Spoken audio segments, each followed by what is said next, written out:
What if you're not living in the first human civilization, but the seventh? A clay prism sits in a climate-controlled vault at the Ashmolean Museum in Oxford, four-sided, 20 centimetres tall, the weight of a paperback book. Its surface is covered in wedge-shaped impressions, cuneiform script pressed into wet clay 4,000 years ago in the Mesopotamian city of Larsa. Herbert Well Blundell discovered it in 1922, extracted it from Iraqi soil, and brought it to England, where it would become catalogue number AN 1923-444. The Well Blundell prism contains the most complete version of the Sumerian king list ever found.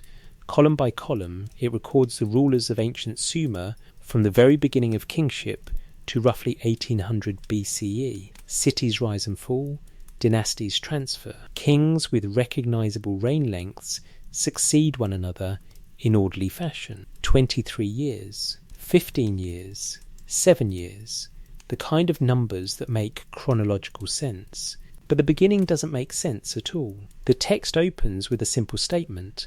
After the kingship descended from heaven, the kingship was in Eridu. Then it names a king called Alulim, who ruled in that first city. His reign length is recorded as 8 sars, a Sumerian numerical unit equal to 3,600 years, 28,800 years for a single ruler. His successor Alalangar reigned for 10 sars, 36,000 years, 5 cities, 8 kings, a combined total of 241,200 years of kingship before a single line changes everything. Then the flood swept over. After that watershed statement, the reign lengths drop dramatically. Suddenly, we're reading about kings who ruled for decades, not millennia. The numbers become plausible, historical, archaeologically confirmable. Some of these later kings, like Gilgamesh of Uruk, almost certainly existed as real human beings. So what were the Sumerian scribes recording in that opening section? Why preserve such impossible numbers with the same bureaucratic precision they used for verifiable history? And why does every surviving copy of this king list, fragments found in different cities, written centuries apart, maintain this identical structure? Antediluvian kings with cosmic lifespans, a catastrophic flood, then the restart with human-scale history. This wasn't one scribe's fantasy. This was institutional memory, copied and recopied by the temple scribes who served as Mesopotamia's archivists.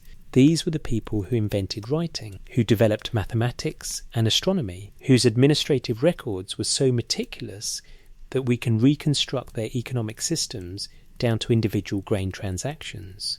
They did not confuse mythology with documentation, yet they documented this. The text doesn't treat these antediluvian rulers as legends or gods. It places them in specific cities: Eridu, Bad Tabira, Larak, Sippar, Shuruppak, real locations that archaeologists have excavated. It uses the same formula for every king, before and after the flood, name, city, reign length.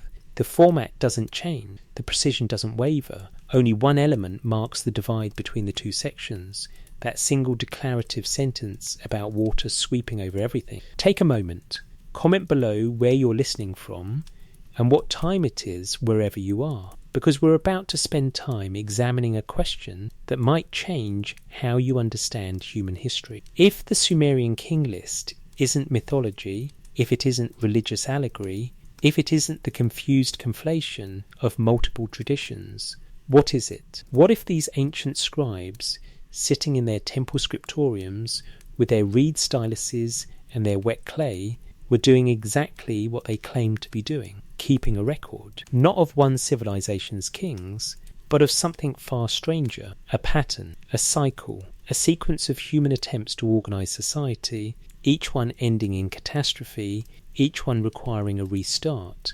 What if we're not the first to do this? What if the Sumerians knew we weren't the first? What if they kept records because they understood that knowledge must survive the next time it happens? The prism sits in its vault, waiting. The wedges pressed into its surface 4,000 years ago remain perfectly legible. The clay remembers everything. The question is whether we're ready to remember what the clay recorded. Before the waters rose, southern Mesopotamia circa 3500 BCE. The Tigris and Euphrates rivers carved through an alluvial plain so flat that a person standing on the ziggurat at Ur could see the horizon curve away in every direction. Marshlands, reed beds, seasonal floods that leave behind silt rich enough to grow barley without effort. No stone, no timber, no metal deposits. Just mud, water and the sky meeting the earth at the edge of perception. Then suddenly, cities. Not villages that gradually grew into urban centres, not the slow accumulation of population and infrastructure that characterises most early civilizations. Within a few centuries, fully formed city-states with monumental architecture, complex administrative systems, specialised labour forces, and a writing system sophisticated enough to record not just transactions, but literature, law and scientific observations. The Sumerians appeared in history already civilised. This has never sat comfortably with evolutionary models of cultural development.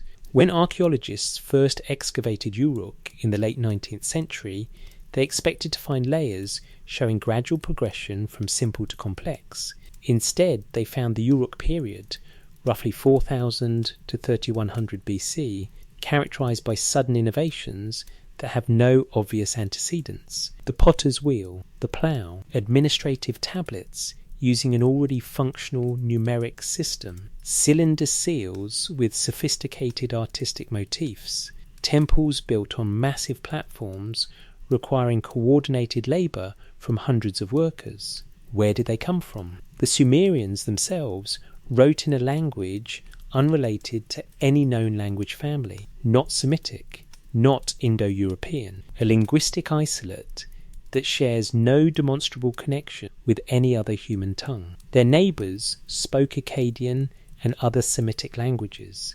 The Sumerians spoke something older, something that arrived in Mesopotamia fully formed, with no evident proto-language preserved in the archaeological record. Samuel Noah Kramer, the great Sumerologist of the 20th century, titled his most famous book, History Begins at Sumer. He catalogued the firsts attributed to this civilization, the first schools, first legal codes, first bicameral congress, first taxation system, first written literature, first proverbs, first farmer's almanac. The list runs to dozens of innovations that subsequent civilizations would adopt, adapt and claim as their own foundations. But Cremer worked from an assumption shared by most scholars of his era that these innovations represented original inventions, that the Sumerians developed these systems through trial and error, through the slow accumulation of knowledge over generations, through human ingenuity responding to environmental and social pressures. The Sumerians themselves never claimed this.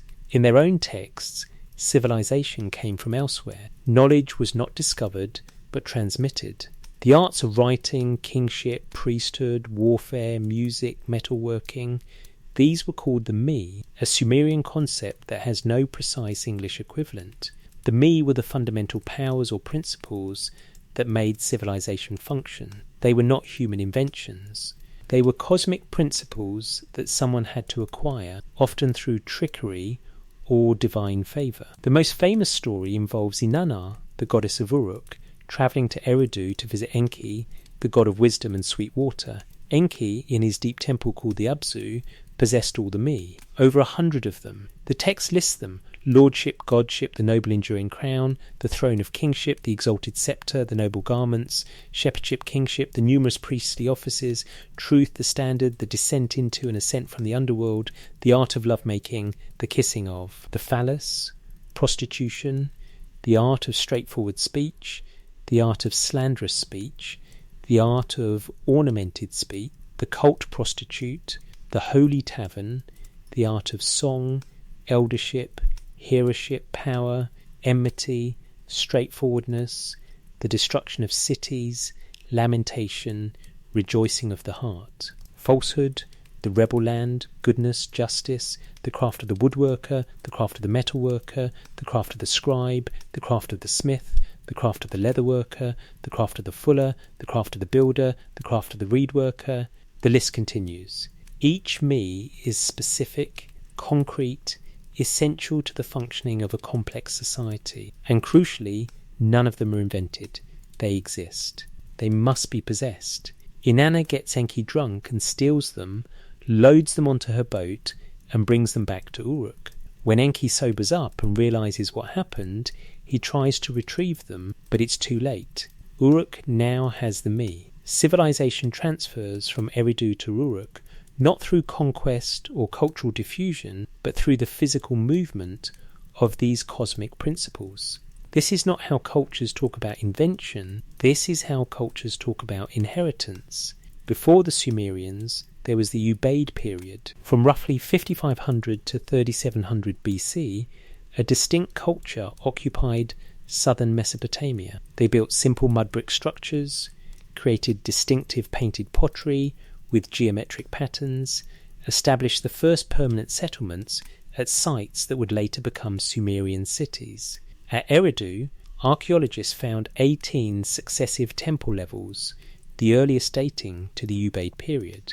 18 rebuilds of the same sacred structure on the same sacred ground, each one slightly larger than the last, each one oriented in exactly the same direction. Someone was maintaining continuity across millennia. Someone was preserving the memory of where the first temple had stood and ensuring that subsequent temples honoured that location. This is not the behaviour of a culture starting from scratch. This is the behaviour of a culture rebuilding according to a plan that predates the current iteration. The transition from Ubaid to Uruk is architecturally continuous, but culturally discontinuous.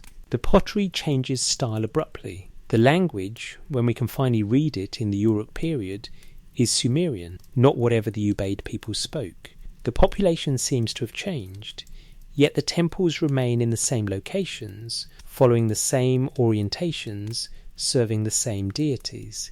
Eridu, the city named first in the king list, was considered the oldest city by the Sumerians themselves. Archaeological excavation confirms continuous occupation at Eridu from the Ubaid period forward. The Eridu Genesis, a Sumerian text preserved on a tablet catalogued as CBS 10673 at the Penn Museum, describes Eridu as the place where kingship first descended from heaven. Before any other city existed, Eridu existed. Before any other temple existed, Enki's temple at Eridu existed. The text is fragmentary, damaged by time and water, but what survives is telling. It describes the creation of humans to serve the gods, to maintain the temples, to work the fields. It describes the establishment of 5 cities, the same 5 cities mentioned in the antediluvian section of the king list: Eridu, Bad Tabira, Larak, Sippar and Shuruppak. It describes how the gods grew annoyed with humanity's noise and decided to destroy them with a flood. And it describes how Ziusudra, a pious king who served the god Enki, was warned in time to build a boat. The flood comes, 7 days and 7 nights of rain and wind. When it ends, Ziusudra opens a window in his boat and makes offerings to the sun god. The gods, regretting their destructive impulse, grant Ziusudra eternal life and settle him in Dilmun, a paradisiacal land at the edge of the world. Then, after the gap left by the destroyed section of the tablet, the text resumes with a post-flood world. Kingship descends again. Cities are re-established. Civilization resumes. The same structure, the same pattern. Antediluvian world, catastrophic flood, post-flood restart. The Sumerian king list isn't unique in preserving this framework. It's one example of a broader Mesopotamian understanding that what came before was different from what came after. That something ended. That something had to begin again. But if civilization had to restart, that implies civilization existed before. If the Sumerians were rebuilding, what were they rebuilding? If they inherited the me rather than inventing them, who had the me before the flood swept over? The archaeological layers at Eridu go deep.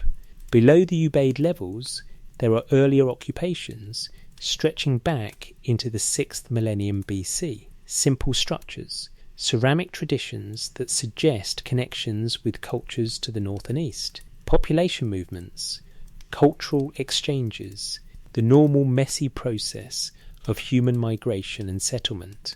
But nowhere in that archaeological record is there a gradual invention of cuneiform writing. Nowhere is there the slow development from simple pictographs to the complex syllabic system the Sumerians used.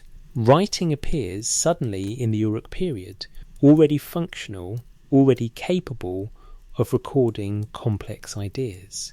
The earliest tablets, from roughly 3200 BC, found at Uruk and Jemdet Nasser, are not primitive experiments.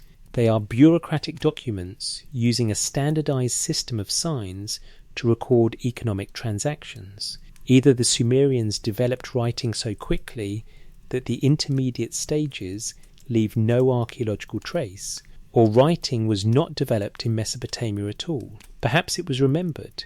Perhaps it was restored from a system that had existed before and had been lost.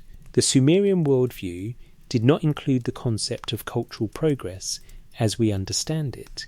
They did not believe they were standing on the shoulders of primitive ancestors, gradually climbing toward greater sophistication. They believed they lived in the shadow of an earlier time when the gods walked among humans, when the me were fresh and powerful, when the first cities were established according to divine blueprint. Everything since then had been maintenance, preservation, the slow degradation of a perfect system handed down from the beginning. This creates a strange inversion when we try to understand Sumerian texts. We read them through a lens of development and progress.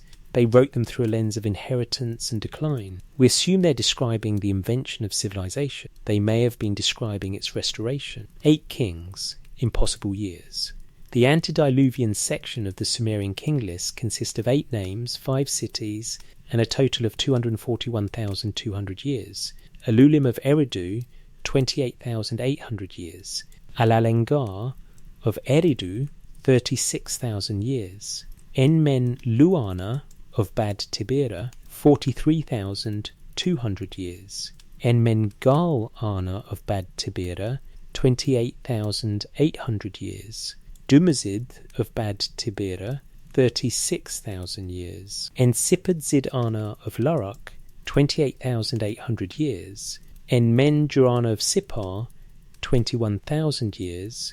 Ubaratutu of Shuruppak, 18,600 years. Then the flood swept over. Every mainstream scholar who has studied this list agrees on one point: these numbers cannot be literal. No human being lives for 28,800 years. The antediluvian section must therefore represent something else. Mythology, symbolic chronology, the compression of dynasties into individual reigns, the conflation of divine and human rulers, or simply the legendary prehistory that many ancient cultures invented to give their historical records a suitably impressive beginning. Thorkild Jacobson, whose 1939 study The Sumerian King List remains the foundational scholarly work on this text, argued that the antediluvian section was likely a later addition to a king list that originally began with the post-flood period. He noted that several copies of the king list omit the antediluvian section entirely, starting instead with the first dynasty of Kish, the dynasty that supposedly received kingship after the flood. Jacobson suggested that scribes added the antediluvian rulers to push the origins of kingship back to an even more remote past, giving their institution great antiquity and divine sanction. This is a reasonable interpretation based on textual analysis. Some copies omit the pre-flood section, therefore the pre-flood section might not have been part of the original composition. The logic is sound, but it doesn't explain why multiple independent copies, including the Weld Blundell prism, the most complete version, do include the antediluvian section. It doesn't explain why tablet WB62, discovered separately and containing only the antediluvian rulers, exists at all. If this section was a late addition, someone went to considerable effort to preserve it on a dedicated tablet, suggesting it had independent significance beyond serving as a prologue to the main king list.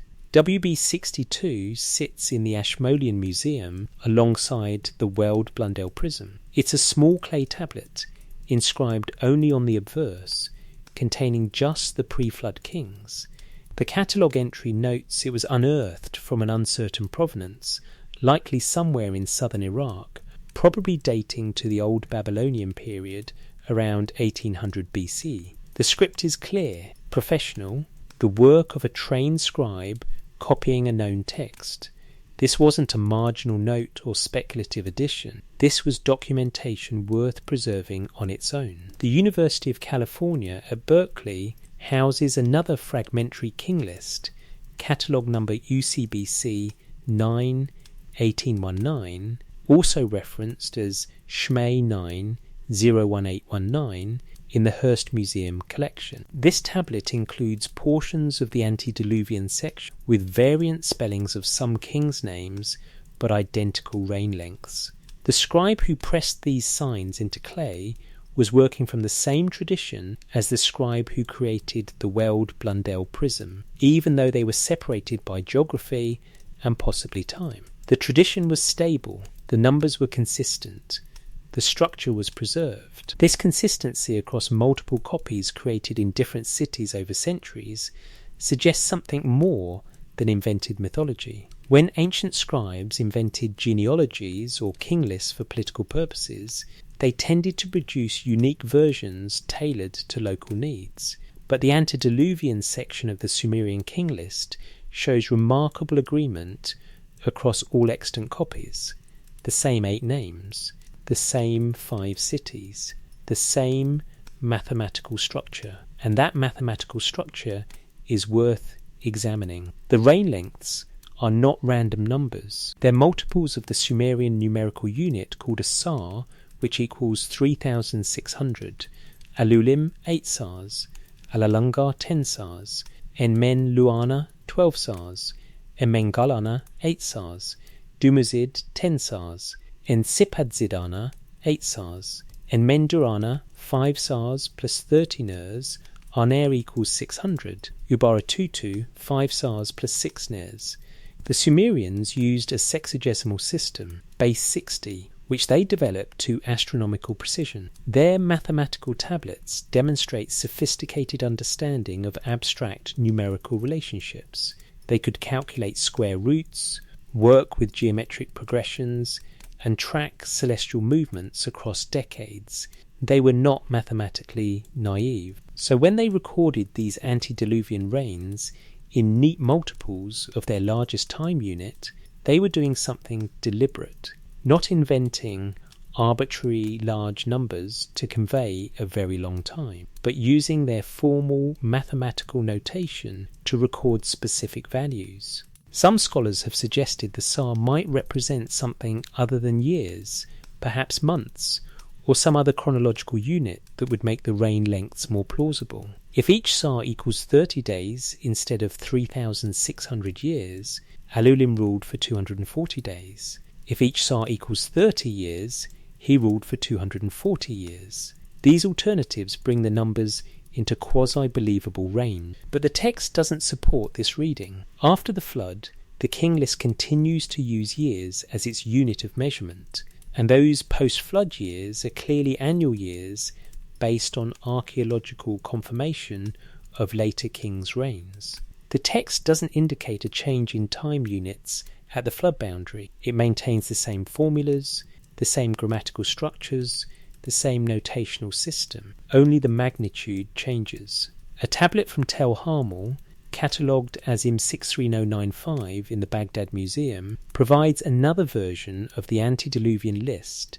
discovered by scholar J.J. Finkelstein in 1963. Finkelstein published his analysis in the Journal of Cuneiform Studies under the title The Antediluvian Kings, a University of California tablet. This version includes some variations in the names, but preserves the same essential structure: 8 kings, cosmic lifespans, 5 cities, the flood as watershed. The persistence of this tradition across time and space suggests it was important. important enough to keep copying, important enough to preserve, even when scribes were creating abbreviated versions of the king list that cut out dynasties and compressed centuries into summary statements. The antediluvian section remained. The impossible numbers remained. What could those numbers mean if not literal years? One possibility, they represent genealogical depth. Not 8 individual kings, but 8 dynasties, each name standing for a succession of rulers whose combined reigns totaled the given years. This would push the actual chronology back by a factor of however many generations each king represented. If Elulim represents a dynasty that lasted 288 years, assuming average reign of 20 years for 14 sequential rulers, the total antediluvian period becomes manageable, perhaps 2400 years instead of 241,200. But this interpretation requires reading something into the text that isn't there. The king list doesn't say the dynasty of Elulim. It says Elulim became king, he reigned 28,800 years. The formula is consistent with every other entry in the list, before and after the flood. If Elulim is really multiple rulers, then so is every post-flood king. And we know that interpretation doesn't work for figures like Gilgamesh, who appears as a single individual both in the king list and in literary texts. Another possibility, the numbers encode astronomical cycles. Some scholars have noted that 241,200 years is suspiciously close to various long-count calendrical periods used by ancient astronomers to track planetary motions and predict eclipses. The Sumerians were skilled observers of the heavens. Perhaps they embedded their astronomical knowledge into the king list as a form of data storage, using the pre-flood kings as mnemonic devices for cosmic cycles. This is creative, but it requires assuming the Sumerian scribes were being deliberately obscure, encoding information in a format that provides no decoding key. Throughout their other texts, when Sumerians wanted to record astronomical data, they created astronomical tablets with clear numerical notations and geometric models. They didn't hide their celestial observations inside historical chronicles. A third possibility, rarely voiced in academic literature, but impossible to ignore when reading the text itself, what if the scribes recorded what they believed to be true? Not that individual humans lived for 28,800 years. The Sumerians understood human mortality as well as we do. Their literature is filled with meditations on death, with heroes like Gilgamesh raging against the inevitability of the grave. They knew people died. But what if the antediluvian section represents something other than individual rulers? What if those 8 names mark epochs, periods of time during which civilization existed but operated under different conditions? Ages measured not in human lifespans, but in the duration of stable social orders. Consider the post-flood section of the king list. After the flood, kingship descends again, this time to Kish. The first dynasty of Kish lists 23 kings with combined reigns of 24,510 years, still impossibly long, but notably shorter than the antediluvian total. Then the second dynasty of Uruk, 5 kings, 2,356 years. The third dynasty of Ur, 4 kings, 171 years. The numbers are gradually approaching historical plausibility as the king list moves forward in time. This creates a gradient. The further back you go, the longer the reigns. The closer you get to the present from the scribe spec, the more realistic the chronology becomes. It's as if distance in time distorts measurement, or as if the early periods operated under different temporal conditions that the scribes could no longer fully comprehend, but faithfully recorded anyway. The flood itself provides no explanation for why time would behave differently before versus after, but it does mark the absolute boundary in the text. Whatever came before the flood was categorically different from what came after, not just in terms of chronology, but in terms of the fundamental nature of existence. The text states this plainly. Then the flood swept over. No elaboration, no description of the catastrophe, No moral lesson about why the flood occurred, just the bare fact of it, the world before, the flood, the world after. And crucially, after that declarative sentence, the text continues, after the flood had swept over and the kingship had descended from heaven, the kingship was in Kish. Kingship descends from heaven again, the same way it descended the first time to Eridu. The language mirrors the opening of the antediluvian section, as if civilization needed to be restarted, as if the template had to be applied again, as if this had happened before and might happen again. The dividing line. The University of Pennsylvania expedition to Nippur in the 1890s uncovered thousands of cuneiform tablets from the temple libraries and administrative buildings of this ancient religious centre. Among them was a fragmentary tablet, later catalogued as CBS 10-673, that would become known as the Eridu Genesis or the Sumerian flood story. The tablet is broken. Sections of text are missing. What survives reads like a bureaucratic nightmare. We have the middle and end of some columns, the beginning and middle of others, tantalizing fragments that suggest the full narrative but never quite deliver it completely. Yet even in its damaged state, CBS 10673 preserves the oldest written account of the flood that destroyed the antediluvian world. The text begins, as far as we can tell from the surviving portion, with the creation of humans and the establishment of cities. The gods create people to maintain the temples, to provide offerings, to perform the labour necessary to keep the cosmic order functioning. 5 cities are founded and named: Eridu, Bad Tabira, Lurak, Sippar, and Shuruppak. The same 5 cities listed in the antediluvian section of the king list. Kingship is established. The tablets record a sense of order, of proper function, of a world operating according to divine plan. But then something shifts. The text becomes fragmentary here, but the implication is clear. The gods grow disturbed by humanity, perhaps by their noise, perhaps by their multiplication, perhaps by something else that the damaged tablet doesn't preserve. The god Enlil decides to destroy humanity with a flood.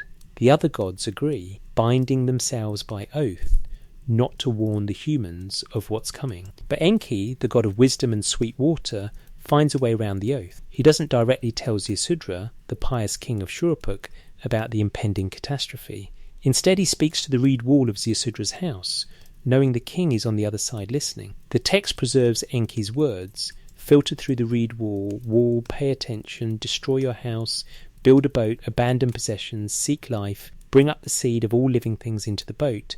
Ziusudra obeys. The text doesn't describe the boat's construction in detail. That section is lost or was never included. But when the narrative resumes, the flood has begun. 7 days and 7 nights. All the windstorms and floodstorms attack as one. The tablet says, the boat is tossed about on the great waters. Everything above ground is destroyed. Then silence. The text breaks off. When it resumes, Ziusudra is opening a window in the boat, allowing sunlight to enter. He prostrates himself before the sun god Utu, makes offerings of oxen and sheep. The gods, smelling the savour of the sacrifice, gather around. They regret their decision. Anu and Enlil grant Ziusudra eternal life as compensation, settling him in Dilmun, the paradisiacal land at the world's edge. The next legible section deals with the re-establishment of cities and the restoration of kingship. The flood has ended. The world begins again. The pattern established before the flood resumes after it, but with one critical difference: the antediluvian world is gone forever. What comes after is new, or new enough to mark a boundary that would be remembered for millennia. This narrative framework, creation, cities, catastrophic flood, restoration, appears not just in Sumerian texts, but throughout Mesopotamian literature. The Atrahasis epic, written in Akkadian around 1700 BCE, tells essentially the same story with different details and a different flood hero. Multiple tablets preserve this epic, including fragments from the library of Ashurbanipal at Nineveh and old Babylonian copies from Sippar. In Atrahasis, The gods create humans to relieve themselves of labour. Humans multiply rapidly. After 1200 years, their noise becomes unbearable to the god Enlil, who tries several times to reduce the population through plague, drought, and famine. Each time, Enki intervenes to save humanity through the wisdom he imparts to Atrahasis, a particularly clever human. Finally, Enlil decrees a flood to eliminate humanity entirely. Again, Enki warns his chosen human. Atrahasis builds a boat, brings his family and animals aboard, and survives the 7-day deluge. When the gods smell his post-flood sacrifice, they realise they've made a mistake. They need humans to feed them through offerings. So they allow humanity to repopulate the earth, but with modifications, shorter lifespans, infant mortality, and barren women are introduced to keep the population manageable. The Epic of Gilgamesh, in its standard version, compiled around 1200 BC, incorporates the flood narrative into Tablet C. Here the flood survivor is called Utnapishtim, and he lives at the edge of the world where Gilgamesh travels seeking the secret of immortality. Utnapishtim tells his story to the Uruk king, how the gods decided to flood the earth, how Ea, the Akkadian name for Enki, warned him by speaking to his reed hut, how he built a cube-shaped boat covered in pitch, how he loaded his family and animals and craftsmen aboard, how the storm lasted 6 days and 7 nights, how his boat came to rest on Mount Nimush, how he sent out birds to test whether the waters had receded. The story ends with the gods granting Utnapishtim and his wife immortality as unique, never to be repeated compensation for their survival. The point is clear. This happened once. The old world ended. A new world began. No human would ever again witness such a complete destruction, and no human would ever again be granted eternal life for surviving it.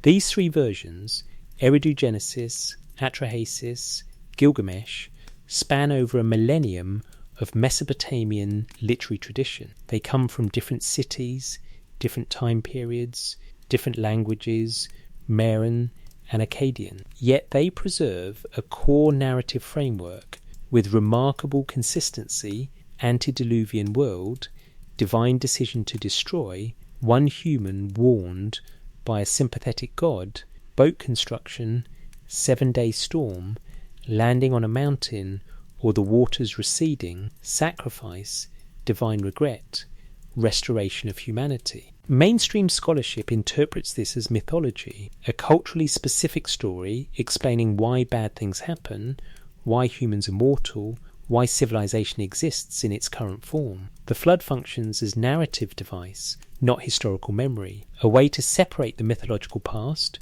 when gods and humans interacted freely, from the historical present, when divine contact is rare and intermediated through priests and rituals.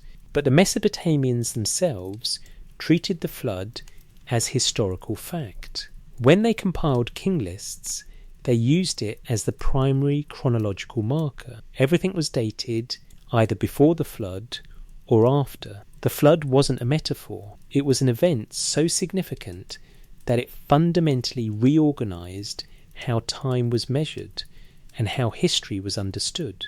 Archaeologists working in Mesopotamia in the early 20th century found evidence that seemed to support this memory. Sir Leonard Woolley, excavating at Ur in the 1920s, discovered a thick layer of clean alluvial clay separating earlier and later occupation layers. He measured it at 8 feet thick in some areas, a substantial deposit that suggested massive flooding. Woolley famously announced he had found evidence of Noah's flood, though he later moderated this claim to suggest a catastrophic regional flood that could have inspired the biblical and Mesopotamian narratives. Other sites showed similar evidence. At Kish, excavators found flood deposits dating to approximately 2900 BC, separating the Jemdet Nasser period from the early dynastic Phi period.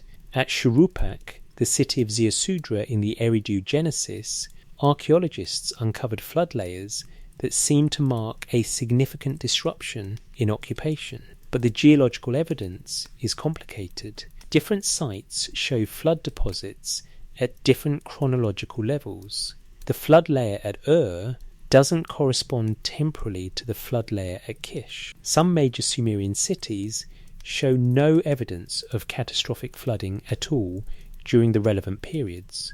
Modern geological analysis suggests that what Woolley found at was probably a local flood event, significant but not civilization ending. This doesn't disprove the flood tradition, it contextualizes it. Mesopotamia, built on the floodplains of two major rivers, experienced regular devastating floods. The Tigris and Euphrates were unpredictable, their flooding patterns dependent on distant snowmelt and rainfall the Mesopotamians couldn't anticipate. Cities were periodically destroyed, rebuilt, destroyed again. Flood was an existential reality, not an abstract mythological concept. But the flood remembered in the king list and the flood narratives is different in kind. It's not a flood, it's the flood, the one that marks the ultimate boundary, the one after which kingship had to descend from heaven again, as if something more fundamental than individual cities had been destroyed and needed reconstitution. The phrase then, the flood swept over, contains no geographic markers. It doesn't say a flood swept over Shuruppak or floods destroyed the southern cities. It says the flood swept over, implying totality, the world before the flood, the world after. Everything changes at that line, and yet civilization continues. The king list immediately states that after the flood, kingship descended again to Kish, not to Eridu, the first antediluvian city, but to Kish in the north.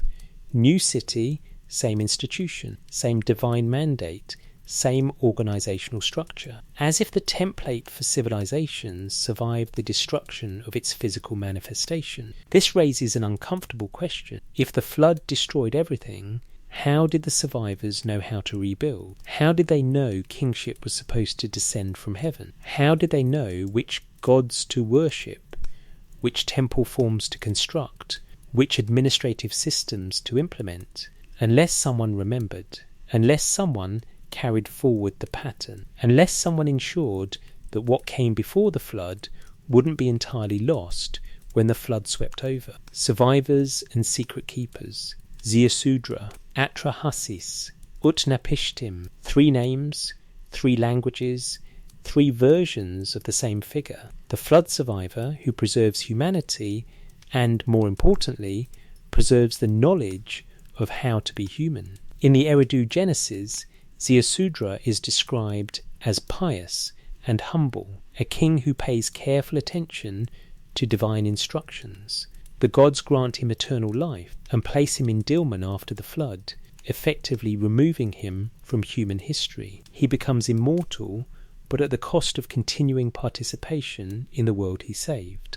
In the Atrahasis epic, the protagonist is specifically identified as wise. His name, Atrahasis, means extremely wise in Akkadian. When the gods send plagues, he doesn't panic.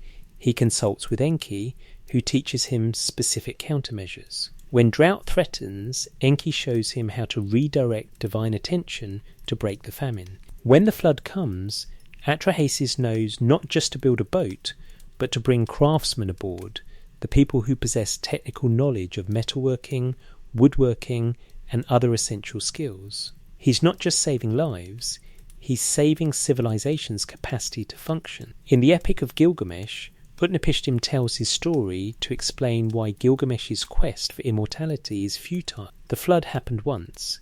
The gods granted immortality once. Those conditions will never be repeated. But Utnapishtim does give Gilgamesh something, knowledge of a plant that restores youth. The plant grows at the bottom of the cosmic ocean, guarded by supernatural forces, but Utnapishtim knows where it is because he has been to the edge of the world and back. He possesses information unavailable to those who were born after the flood. In all 3 versions, the flood survivor is more than a passive beneficiary of divine favour. He is an active preserver of knowledge. He listens when gods speak to read walls. He asks questions. He follows instructions precisely. He brings not just animals but people, not just biological diversity but cultural continuity. And critically, he is always warned in advance. The flood is not sudden. It is planned by the gods, debated among them, implemented according to divine decision. The warning comes through Enki, the god of wisdom, who consistently acts to preserve humanity despite the will of other gods to destroy it. Enki doesn't just save random individuals. He chooses wisely, selecting those who will best carry forward what needs to be carried. This pattern, advanced warning, selective survival, preservation of knowledge, appears throughout Mesopotamian literature dealing with catastrophe. It's not unique to the flood narrative. The Era epic, a later Babylonian text, describes how the god Era, associated with plague and warfare, nearly destroys civilization in a fit of rage. Marduk, the chief god of Babylon, is temporarily absent from his city, having been tricked into leaving his throne. In Marduk's absence, Era convinces the other gods to let him unleash destruction. Cities burn, populations are decimated, chaos reigns. But before the destruction reaches its completion, Isum, Era's minister, intervenes. He speaks words of wisdom, calming Era, reminding him that total destruction serves no purpose. The gods need humanity. Civilization must continue. Era relents, but not before making the point that he could return at any time, that his patience is finite, that humanity exists at divine sufferance. The text ends with instructions to preserve the tablet itself. Anyone who copies this text and keeps it in their house will be protected from Era's wrath. Knowledge of the catastrophe and its resolution becomes a form of protection against future catastrophe. The text functions as both warning and shield. This idea that knowledge of past destruction helps prevent or survive future destruction permeates Mesopotamian thought. It's why they kept records with such obsessive precision. It's why temple libraries preserved texts for centuries, copying them when they deteriorated, maintaining archives that stretch back to the founding of cities. The past wasn't dead history to be studied by curious scholars. The past was active instruction for an uncertain future. Berossus, the Babylonian priest who wrote in Greek during the 3rd century BC, preserved a version of the flood story that includes a crucial detail missing from earlier Mesopotamian sources. In his account, before the flood, the god Enki instructs the survivors to write down the history of the antediluvian world and bury the texts in Sippar, the city of the sun. After the flood, the survivors are to dig up these records and transmit their contents to future generations.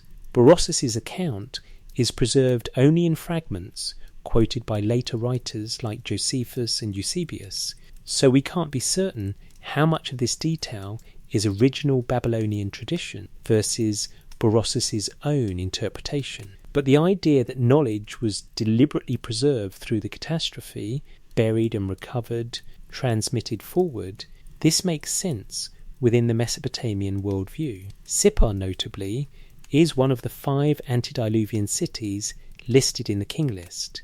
It was sacred to Shamash, the sun god, associated with justice and revelation. If texts were to be buried anywhere for safekeeping through cosmic catastrophe, Sippar would be the logical choice. A city sacred to the god who brings light and truth, who sees everything, who judges fairly. The knowledge would be safe there, protected by divine authority until it could be retrieved and used again. Whether or not this literally happened is less important than what it reveals about how Mesopotamians thought civilization persisted through catastrophe. Not by accident, not by simple survival, but by deliberate preservation of essential knowledge, by chosen individuals who understood what needed to be saved.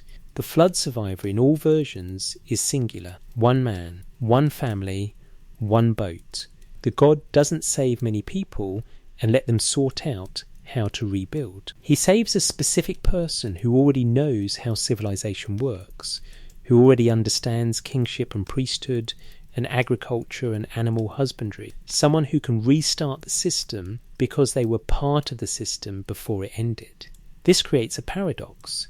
If the flood destroyed the antediluvian world so completely that kingship had to descend from heaven again, How did the survivors retain knowledge of that antediluvian civilization? How did they know what kingship was? How did they know which gods to worship and how to worship them? The texts offer no explanation. They simply assert continuity through catastrophe. Ziusudra becomes immortal in Dilmun. Atrahasis repopulates the earth. Utnapishtim dwells at the world's edge. All of them removed from normal human society. All of them possessing knowledge that predates the current world. All of them available, at least theoretically, to teach future generations what was learned before the waters rose. Gilgamesh seeks Utnapishtim not just for immortality, but for knowledge. He travels to the edge of the world because he wants to understand what death means, what life means, what survives when everything else is destroyed. Utnapishtim's answer is essentially conservative. Nothing survives permanently. The plant of youth is stolen by a serpent. Immortality was granted once and never again. The flood destroyed the old world, and the new world operates under different rules. But Gilgamesh returns to Uruk with something. Not immortality, but perspective. Not youth restored, but wisdom gained. He has spoken with someone who witnessed the flood. He has heard the story of how everything ended and how everything began again. That knowledge changes him. The epic concludes with Gilgamesh accepting his mortality and taking pride in his city, in the walls he built, in the lasting works that will outlive him. The flood survivor, in this reading, is not just a rescuer of biological humanity. He is a teacher, someone who has seen the ultimate catastrophe and can testify to what matters, what survives, what should be preserved. The knowledge he carries forward is not technical instructions for building boats or planting crops. It's deeper understanding of the cyclical nature of existence, the fragility of civilization, the importance of maintaining the institutions that organize human life. The Mesopotamians believed these figures existed, not as abstract myths, but as ancestors whose experiences shaped the world they inherited. The flood wasn't prehistoric speculation. It was recent enough that its survivors could be contacted, consulted, remembered. Recent enough that the break it created was still felt, still mourned, still used as the primary organising principle for understanding time. And if the flood was that recent, that real, that foundational, what came before it was equally real. The antediluvian cities existed. The antediluvian kings ruled. The 241,200 years might be measured differently than post-flood years, but they represented actual time, actual history, actual events preserved through catastrophe by people who understood what needed to be saved. The 7 who came before. Before the 8 kings, there were 7 sages. The Apkallu tradition, preserved in multiple Mesopotamian texts from different periods, describes 7 wise beings who emerged from the ocean before the flood and taught humanity the arts of civilization. They came from the Abzu, the subterranean freshwater realm associated with the god Enki, and they served as advisors to the antediluvian kings. Each of the first 5 antediluvian cities had its own Apkallu. Uana, also called Uanis in Greek sources, served Eridu. Uaniduga served Bad Tibera. Enmeduga served Larak. Enmegalamma served Sipar. And Enlilda served Shurupak. The last 2 Apkallu, Utuabzu and Anuduga, are sometimes associated with Shurupak as well, though the traditions vary. These were not human sages. The texts describe them as part fish, part human, creatures equally comfortable in water and on land, possessing knowledge from before human civilization existed. They taught writing, mathematics, architecture, agriculture, metalworking, law, and religious ritual. Every fundamental aspect of civilized life came from them, not from human invention or discovery. Berossus, writing in the 3rd century BC, preserved the most detailed description of the first Apkallu, whom he calls Oannes. His account, though filtered through Greek language and sensibilities, captures the essential strangeness of the tradition. In the first year there appeared, from that part of the Erythraean Sea which borders upon Babylonia, an animal destitute of reason, by name Oannes, whose whole body, according to the account of Apollodorus, was that of a fish, that under the fish's head he had another head, with feet also below, similar to those of a man, subjoined to the fish's tail. His voice too, and language, was articulate and human, and a representation of him is preserved even to this day. This being was accustomed to pass the day among men, but took no food at that season, and he gave them an insight into letters and sciences and arts of every kind. He taught them to construct cities, to found temples, to compile laws, and explained to them the principles of geometrical knowledge. He made them distinguish the seeds of the earth, and showed them how to collect the fruits. In short, he instructed them in everything which could tend to soften manners and humanize their lives. From that time, nothing material has been added by way of improvement to his instructions. And when the sun had set, this being Oannes, retired again into the sea, and passed the night in the deep, for he was amphibious. Berossus goes on to note that after Oannes, other similar beings appeared during subsequent reigns, each adding to the store of knowledge, each contributing specific technical skills or cultural practices.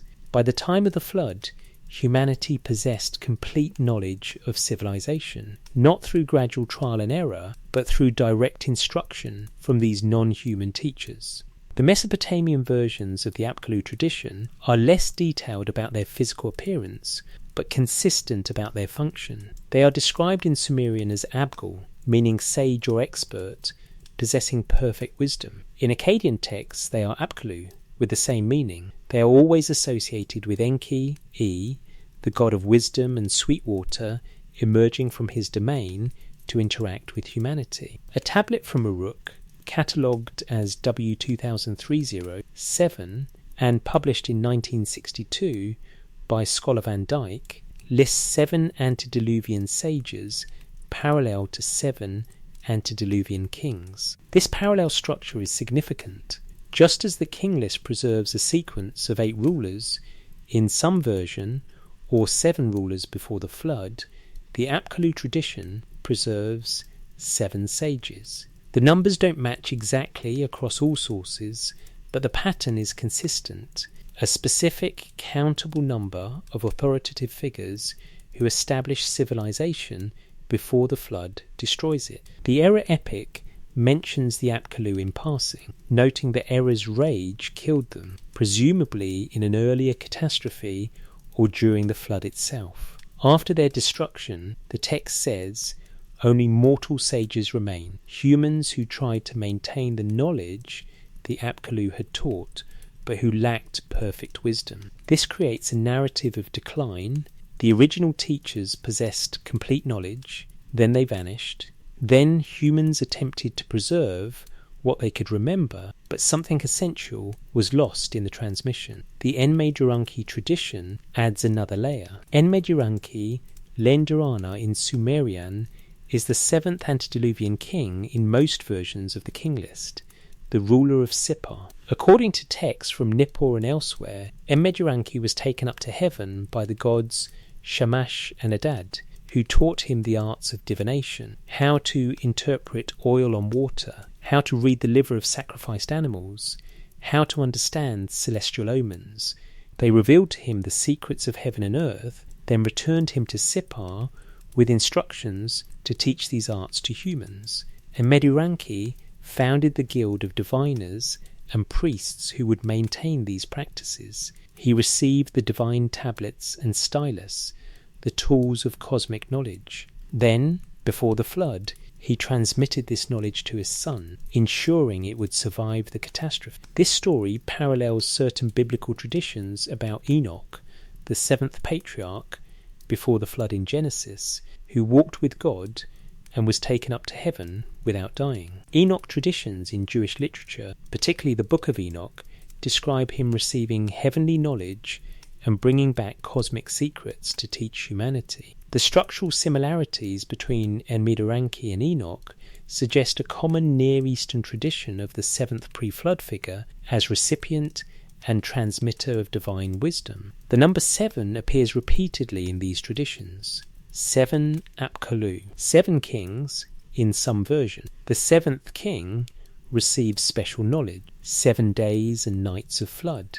7 is not random in Mesopotamian numerology, it's sacred, representing completeness, a full cycle, perfection. What's striking about the Apkallu tradition is its explicit statement that civilization was taught, not invented. The texts don't describe humans slowly figuring out how to write or developing agriculture through experimentation. They describe non-human beings emerging from the water with complete knowledge and deliberately transmitting it. Writing isn't invented, it's revealed. Mathematics isn't discovered, it's taught. Kingship isn't developed through social evolution, it's instituted according to divine instruction. This creates a problem for modern interpretation. We know writing developed gradually.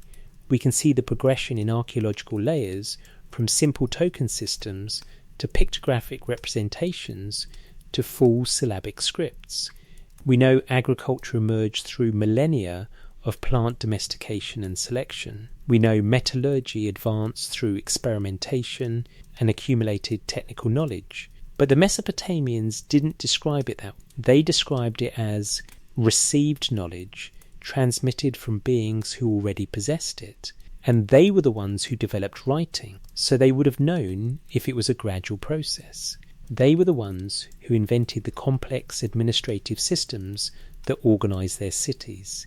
They would have experienced the trial and error involved in creating new social technologies, yet they chose to remember it differently. They chose to preserve traditions that attributed their civilization to external sources, to teachers who came before, to knowledge that predated human cities.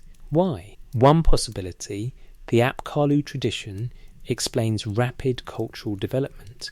If the Sumerians did appear with fully functional civilization in a relatively short time frame, they might have needed an explanation for how that was possible. Saying beings from the water taught us is more satisfying than saying we don't know how we learnt this so quickly. Another possibility, the tradition preserves actual historical memory of knowledge transmission from an earlier culture. Not fish beings from the ocean, but refugees or survivors from a different region or earlier period who brought advanced knowledge with them. The non-human appearance might be mythological elaboration on the fundamental strangeness of encountering people with superior knowledge and unfamiliar customs.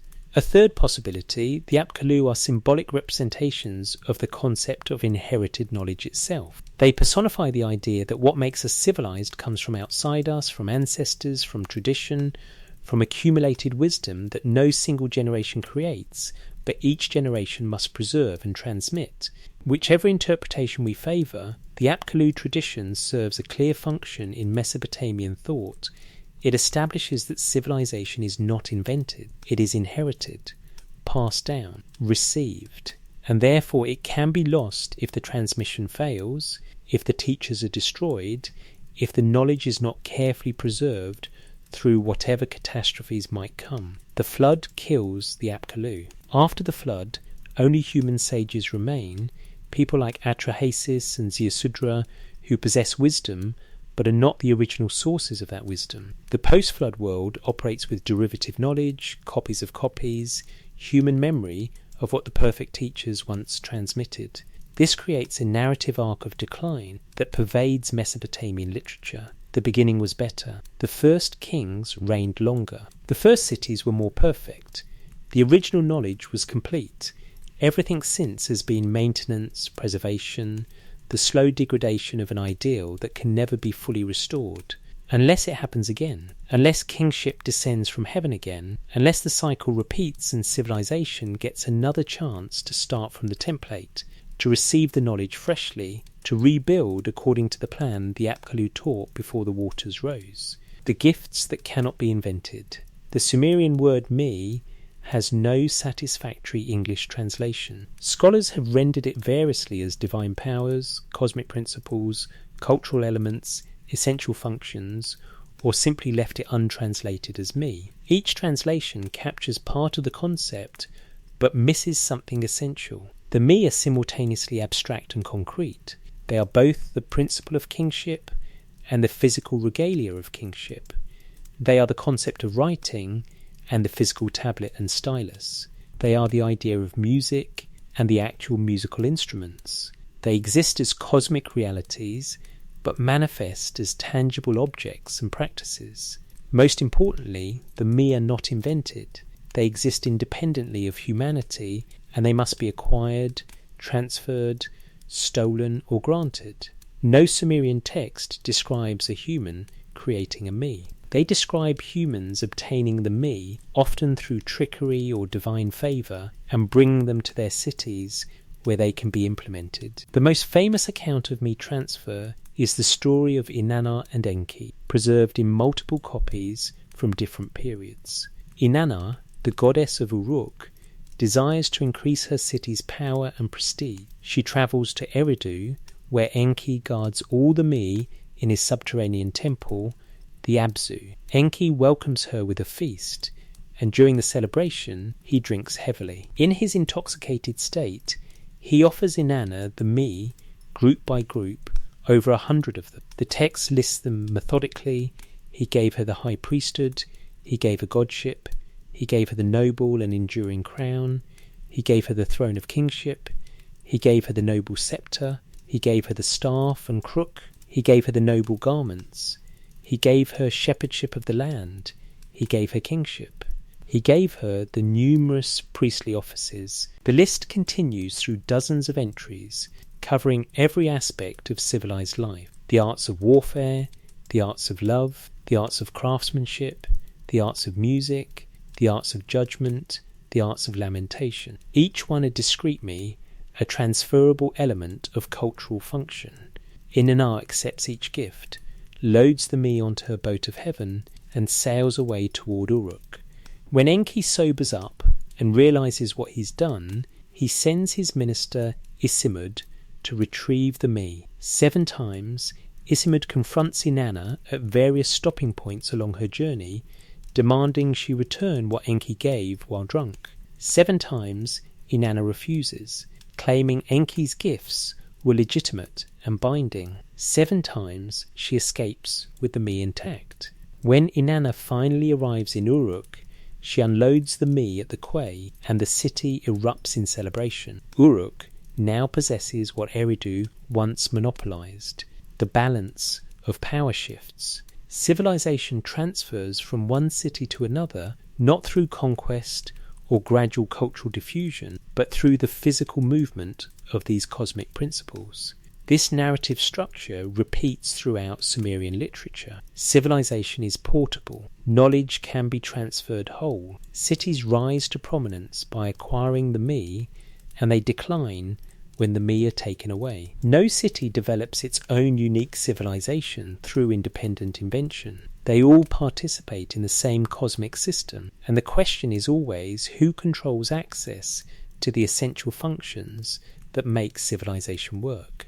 Another text, Enki and the World Order, describes how Enki travels through the known world, distributing the me to different lands and peoples. He visits Sumer, Ur, Meluha, Dilmun, and other regions, giving each place its specific functions and characteristics. He assigns to Sumer the arts of agriculture and herding. He gives the marshlands their fish and reeds. He establishes the mountain lands as sources of minerals and timber. Each region receives its ecological and cultural identity through Enki's deliberate distribution. Inanna appears in this text as well, complaining that she hasn't received her fair share of the me. Enki responds by listing everything he's already given her, a long catalogue of powers and privileges. But Inanna is never satisfied. She always wants more, always seeks to expand Uruk's portion of the civilizational pie. The text portrays this as her essential character, ambitious, grasping, never content with what she has. What's absent from these texts is any notion of innovation or invention. No Sumerian deity creates a new me. No human discovers a me through experimentation. The me exists from the beginning, complete and perfect, held by Enki in his underwater temple. The only question is how they get distributed among the gods and through the gods to human cities. This worldview has profound implications for how the Sumerians understood their own history. If civilization's essential functions existed before humans implemented them, then human civilization is necessarily derivative. It's the application of pre-existing principles to specific contexts. The Sumerians weren't the first civilization, they were the first to successfully access and implement the me in the post-flood world. Or perhaps not even the first in the post-flood world. Perhaps they were merely the most successful at preserving and transmitting what earlier cities had accessed. Perhaps multiple civilizations rose and fell, each one accessing some portion of the me, each one losing them again through catastrophe or divine disfavour, until finally Sumer achieved stable enough conditions to maintain the system. The Sumerian concept of education reflects this understanding. Schools, edubas or tablet houses focused on memorization and replication, not innovation. Students learn to write by copying standard lists of professional titles, lists of trees, lists of gods, lists of stones, lists of animals. The goal was to reproduce exactly what the teacher wrote, to maintain the tradition without deviation. Advanced students copied literary texts, legal formulae, mathematical problems, astronomical observations, always with the aim of perfect reproduction. Scribes who introduced variations or errors into copied texts were failures, not creative interpreters. Knowledge was something to be preserved unchanged across generations, not something to be developed or improved. This makes sense if you believe the knowledge you possess came from the Apkallu, who received it from Enki, who possesses it perfectly in the Abzu. Your job as a human scribe isn't to create new knowledge, but to maintain what was originally transmitted. Innovation is degradation. Change is corruption. The perfect knowledge existed at the beginning, and everything since is an attempt to prevent its loss. The me appear in Sumerian texts about the flood as well. In some versions, part of what Ziusudra or the flood survivor preserves isn't just humanity, but the me themselves. If the me are physical as well as conceptual, if they can be loaded onto a boat, then they need to be physically rescued from the flood, just as people and animals do. This adds another dimension to the role of the flood survivor. He's not just saving lives, he's saving civilization itself in its tangible, portable form. He brings the me through the catastrophe so that when the waters recede and kingship descends from heaven again, the new civilization doesn't have to reinvent everything. It can implement the same system that worked before, the same divine principles that organize the antediluvian cities. Without the flood survivor, humanity would survive, but civilization would not. People would rebuild settlements, grow food, organize communities, but they wouldn't know how to establish kingship, how to create priesthood, how to perform rituals, how to write, how to calculate, how to craft metal. All of that would be lost, because the me would be lost. This explains why the flood narratives emphasize the survivor's wisdom. Atrahasis isn't just any human, he's the one wise enough to recognize what needs to be saved. He brings craftsmen aboard the boat because their knowledge is essential. He preserves the technical skills that implement the me. Without craftsmen, you might possess the abstract principle of metalworking, but you couldn't actually forge bronze. The me need human expertise to manifest. The post-flood world, in this understanding, operates with inherited me, transmitted through catastrophe by deliberate effort. Nothing in the post-flood world is new. Everything is restoration of what existed before. Cities are rebuilt on the same sacred sites because those sites were sacred before. Temples use the same ground plans because the ground plans come from the time when gods designed them directly. Kings follow the same rituals because the rituals were established by the Apkallu, who knew how to communicate with heaven. This creates a fundamental difference from how modern cultures think about progress and development. We assume each generation builds on the knowledge of the previous generation, gradually accumulating better understanding and more effective techniques. We believe in improvement, optimization, innovation as positive values.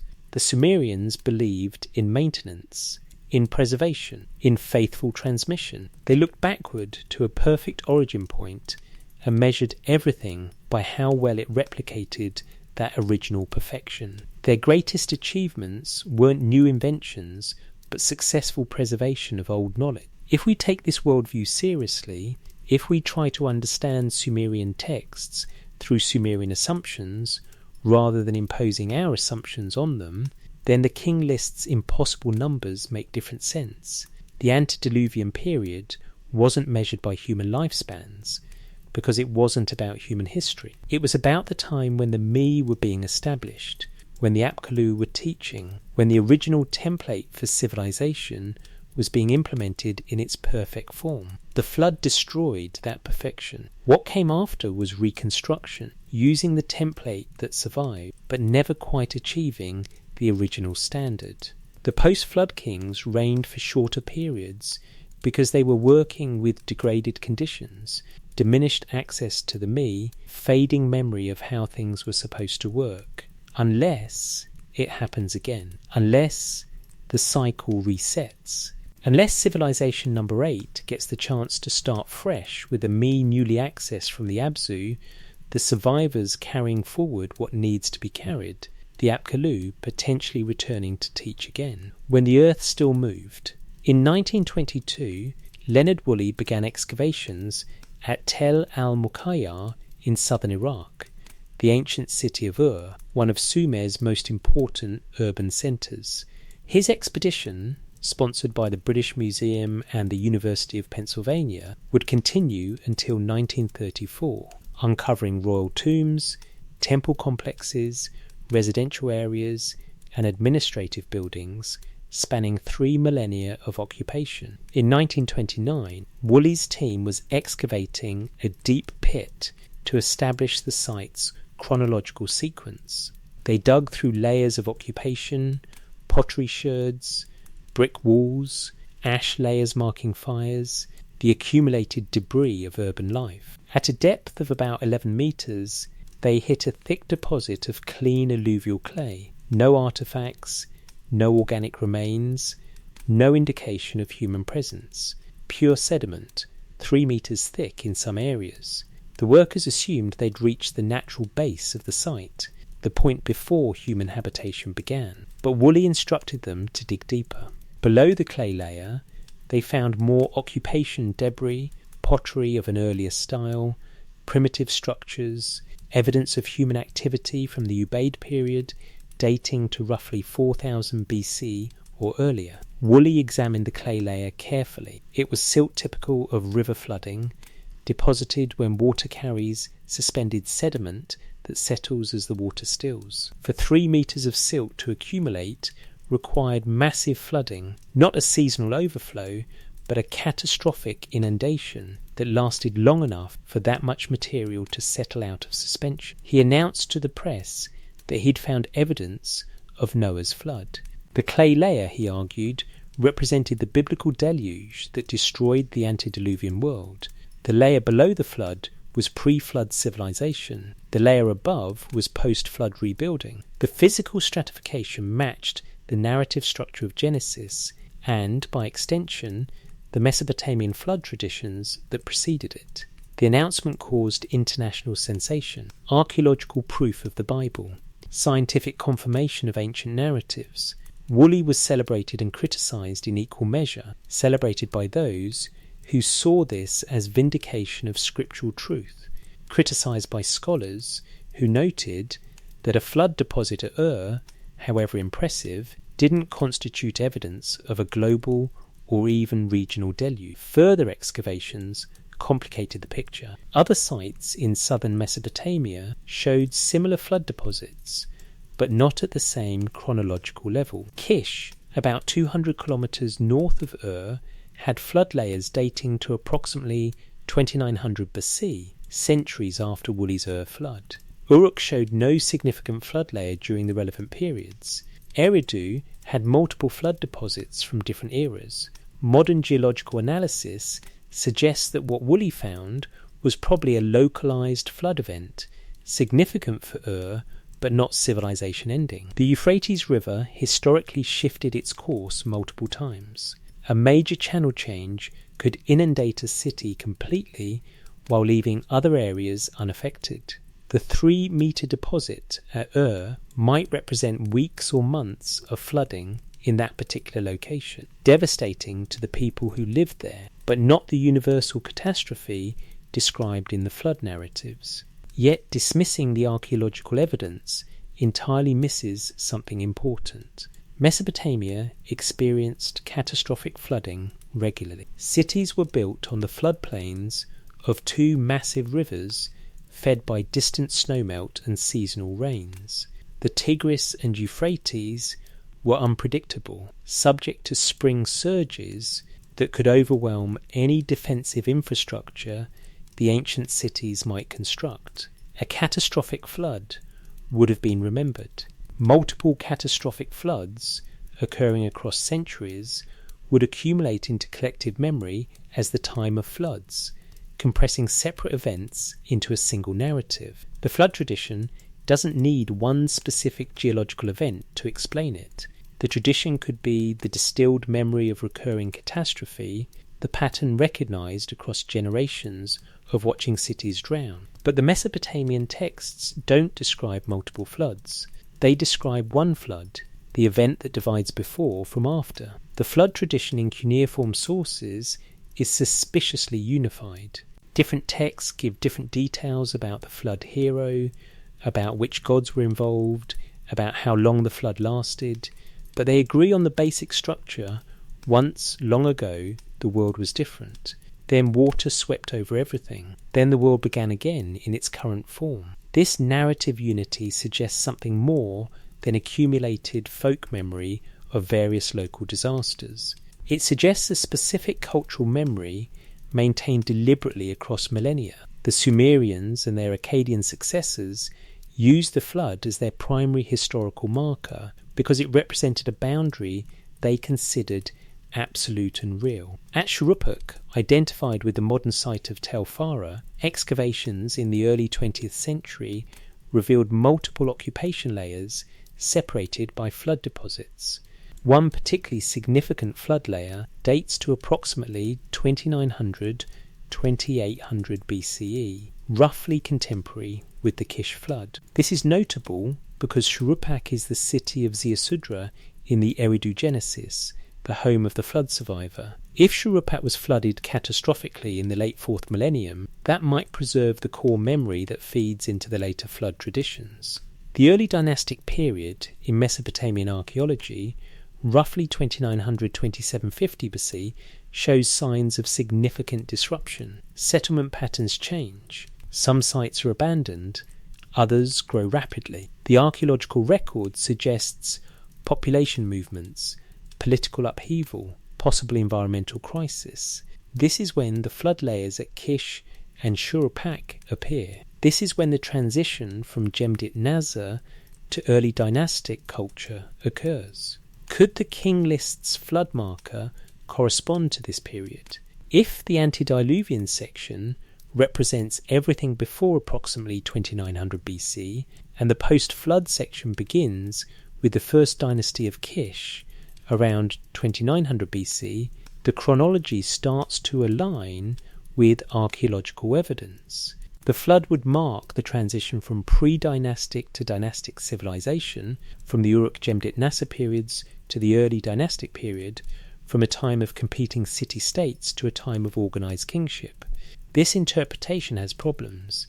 It requires compressing the 241,200 years of antediluvian kingship into perhaps a millennium of actual time, the Uruk period from roughly 4000 to 2900 BCE. It requires explaining why the first dynasty of Kish is also given impossible reign lengths totaling over 24,000 years if the flood was supposed to mark the transition to plausible chronology. And it doesn't account for why later scribes preserved the structure if they knew it was chronologically compressed. But it does suggest the flood tradition might preserve memory of actual catastrophic flooding that disrupted Mesopotamian civilization around the beginning of the 3rd millennium BCE. Not a world-ending deluge, not Noah's flood covering the earth, but devastating regional floods that destroyed cities, killed populations, disrupted social systems,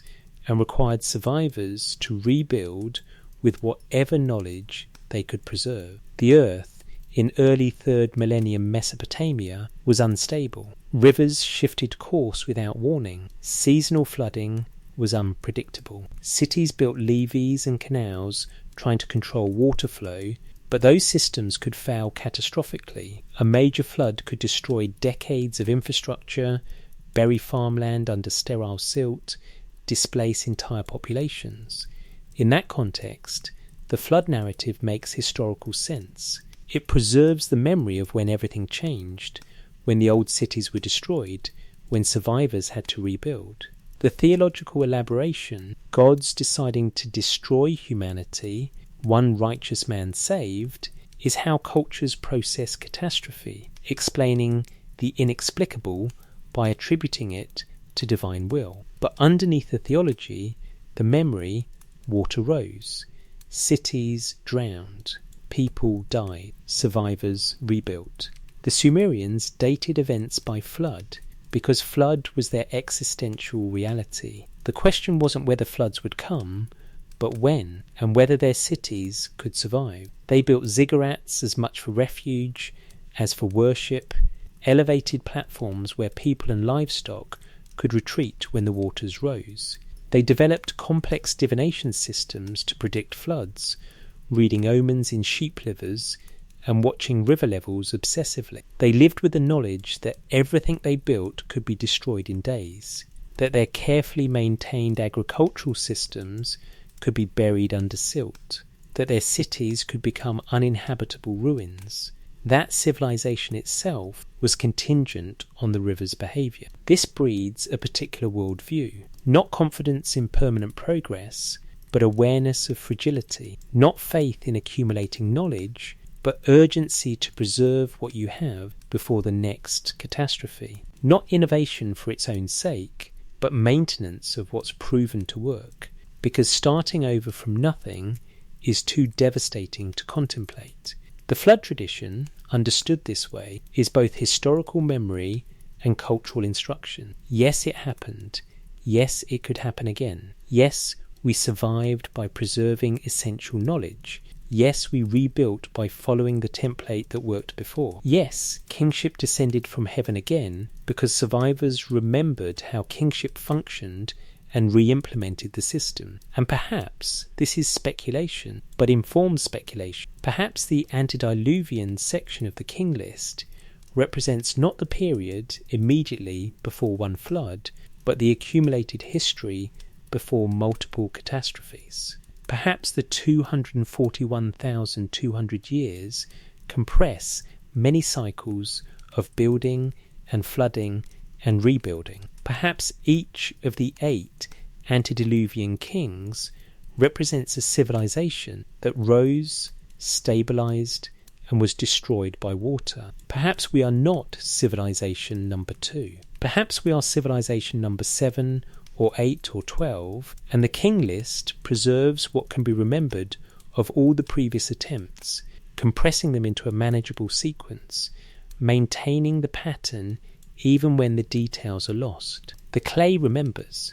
The silt layers at Ur and Kish and Shuruppak remember. The rivers remember their old courses and could return to them without warning. The survivors remembered to rebuild on the same sacred sites, to orient temples in the same directions, to implement the same systems that worked before the water came, and the scribes remembered to copy the king list, maintaining the record of how many times kingship had descended from heaven, how many times the flood had swept over, how many times the pattern had to begin again. The pattern in the clay. The Enuma Elish, when on high, begins with chaos. Apsu, the sweet water, and Tiamat, the salt water, exist mingled together before creation. No gods exist. No earth exists. Only undifferentiated water in primal darkness. Then the gods are born from this mingling. Younger generations of deities emerge, making noise, disturbing the primordial calm. Apsu grows irritated with their noise and decides to destroy them. His plan fails. E, the Akkadian name for Enki, learns of the plot and kills Apsu, taking control of the Apsu. Tiamat, enraged by her consort's death, creates an army of monsters to avenge him. The younger gods are terrified. They need a champion who can face Tiamat and her chaos army. Marduk, son of Ea, volunteers, but only if the gods grant him permanent supremacy. They agree. Marduk battles Tiamat, defeats her, splits her corpse in half, and uses the two halves to create heaven and earth. He organises the cosmos, assigning gods their roles, establishing the calendar, positioning the stars. He creates humanity from the blood of Tiamat's defeated general, Kingu, so that humans can work and relieve the gods of labour. The Enuma Elish was recited annually during the Akitu festival in Babylon, a New Year celebration that symbolically renewed the cosmos and reaffirmed Marduk's kingship. The text's ritual function was to remind participants that order is not natural. Order is imposed on chaos. Order must be maintained through correct ritual, proper kingship, and acknowledgement of divine hierarchy. But the text also reveals something about Mesopotamian cosmology. Creation is not once and done. It's a continuous process. Chaos is always threatening to return. Tiamat is defeated, but not destroyed at an ontological level. The potential for chaos remains, and only Marduk's vigilance and the gods' cooperation keep it at bay. This cyclical understanding of order and chaos permeates Mesopotamian thought. The world isn't progressing towards some final state of perfection. It's balanced between competing forces, and that balance requires constant maintenance. If the rituals are not performed, if the temples are not maintained, if kingship fails, chaos returns. The cosmos doesn't collapse, it reverts to its original undifferentiated state, and creation must begin again. The Era epic makes this explicit. Era, the god of plague and warfare, nearly destroys civilization in a fit of rage. He burns cities, slaughters populations, overturns the cosmic order. Only the intervention of his minister Ishum prevents total dissolution. Marduk, who had left Babylon to have his divine regalia cleaned, a strange detail suggesting that even God's ritual objects can become polluted and need purification, returns to restore order. But the text makes clear that this could happen again. Error is still alive, still capable of destruction. His patience is finite. Humans must maintain proper behaviour, proper worship, proper social order, not because goodness is inherently valuable, but because transgression invites catastrophe. This worldview doesn't match linear time as we understand it. Modern Western culture inherited from Christianity a teleological view of history, creation, fall, redemption, final judgment. Time moves in one direction toward an endpoint. History is meaningful because it's progressing toward ultimate resolution. Mesopotamian culture operated with cyclical time. Events repeated. Patterns recurred. What happened before would happen again. The gods' moods were unpredictable, subject to divine politics and petty grievances.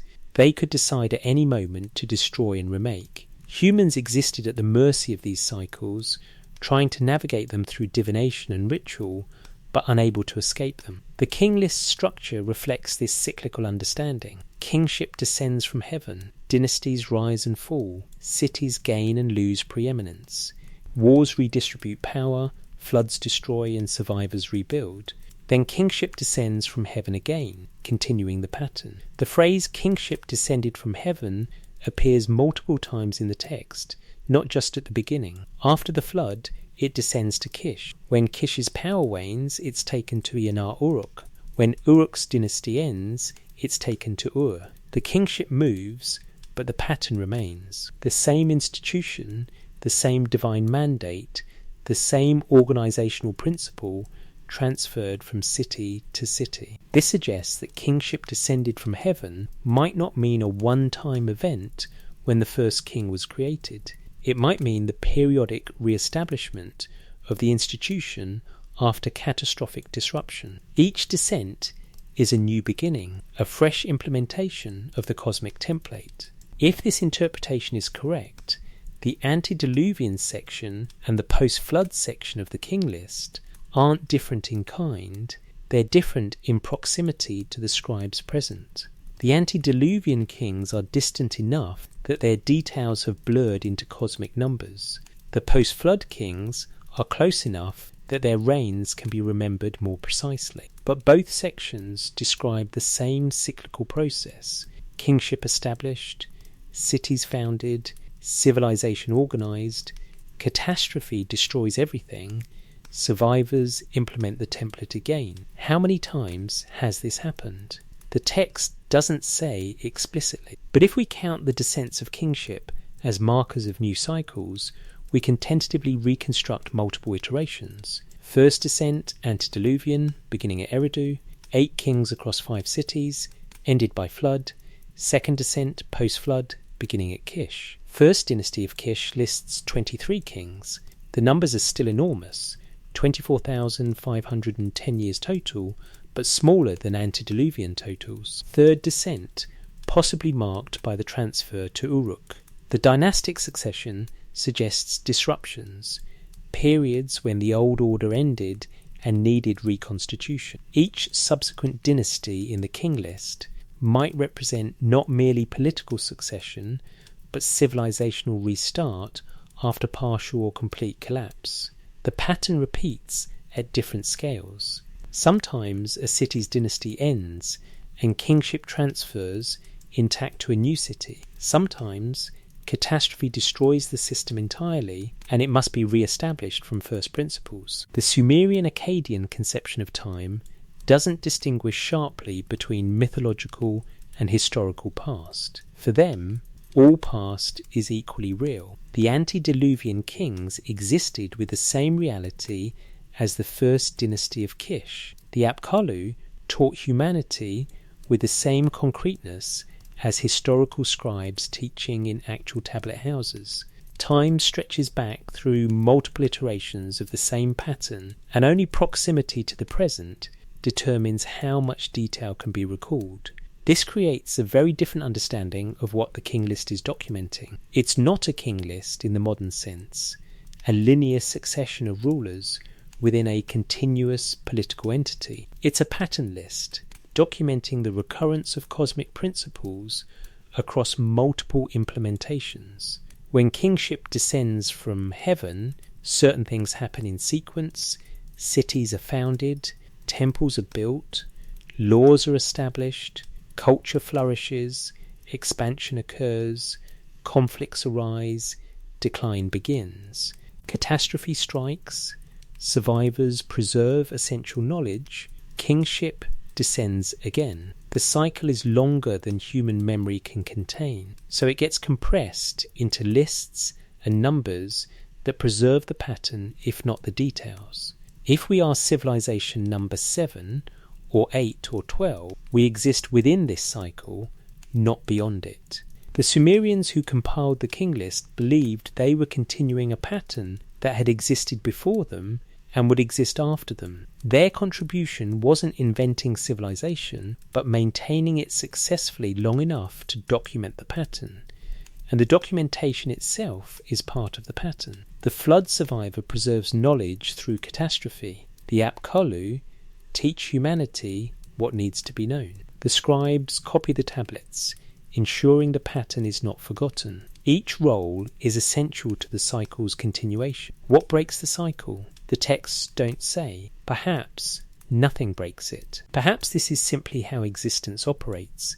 Creation and destruction in endless alternation, each iteration slightly different in detail, but identical in structure. The gods will always decide to destroy. A sympathetic deity will always warn a righteous human. That human will always preserve what needs preserving. Civilization will always rebuild according to the template. Or perhaps the cycle can be escaped if the pattern is understood and consciously maintained. Perhaps that's why the texts exist, not to predict the next catastrophe, but to ensure that when it comes, the survivors will know what to do. They'll have the king list showing that this has happened before. They'll have the flood narratives explaining how previous survivors preserved knowledge. They'll have the ritual texts showing how to re-establish contact with the gods. They'll have the mathematical texts showing how to organise society. They'll have the me preserved in their tangible forms, ready to be implemented again. The clay tablets sitting in modern museums, the Well-Blundell Prism at the Ashmolean, CBS 1673 at Penn, UCBC 91819 at Berkeley, the Enuma Elish tablets in the British Museum. These are not just historical artefacts. In Mesopotamian terms, they're survival equipment. Templates for civilizational restart, instructions for the next cycle. The Sumerians copied them obsessively because they understood something we've forgotten. Knowledge is fragile, civilization is contingent, catastrophe is inevitable. What separates successful restart from total loss is whether someone preserved the pattern. And the pattern says, this has happened before, this will happen again. When it does, remember what came before. Remember the 8 antediluvian kings, the 5 cities, the 241,200 years. Remember that kingship descends from heaven. Remember that the me can be acquired and implemented. Remember that civilization is not invented, but inherited. Remember that you are not the first to do this. Remember that you might not be the last. The Gilgamesh question. Gilgamesh appears in the king list as the 5th king of the first dynasty of Uruk. The text gives his reign length as 126 years, still implausibly long but orders of magnitude shorter than antediluvian rulers. His father, according to the list, was a Lilu, a term usually translated as demon or night spirit, suggesting Gilgamesh was semi-divine, born from supernatural union. Archaeological evidence confirms that a king named Gilgamesh ruled Uruk sometime around 2700 BCE. His name appears in other historical texts.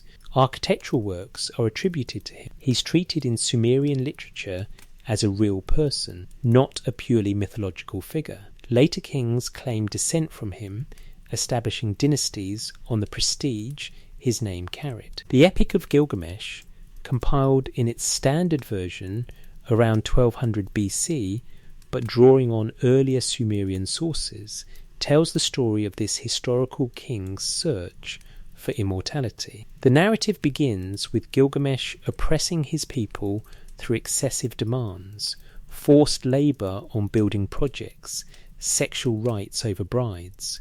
The gods respond to his people's complaints by creating Enkidu, a wild man to serve as Gilgamesh's equal and distract him from tyranny. Gilgamesh and Enkidu become companions. They undertake heroic adventures, travelling to the cedar forest to kill its guardian Humbaba, refusing the sexual advances of Ishtar and killing the bull of heaven she sends to punish them. Their exploits are grand, their fame spreads, but then Enkidu dies as divine punishment for killing Humbaba and the bull. Enkidu's death transforms Gilgamesh. For the first time, he confronts human mortality as personal reality rather than abstract concept. His friend's corpse decays before his eyes. After 7 days, a maggot falls from Enkidu's nose, and Gilgamesh realizes that death is final, irreversible, coming for him as it came for his companion. Gilgamesh flees Uruk, abandons his kingship, and begins a desperate quest. He seeks Utnapishtim, the flood survivor, the one human who escaped death by being granted eternal life. If Gilgamesh can find Utnapishtim and learn his secret, perhaps mortality can be overcome. The journey is arduous. Gilgamesh crosses the waters of death with the help of a ferryman. He reaches the edge of the world, where Utnapishtim dwells with his wife in the paradisiacal garden the gods granted them after the flood.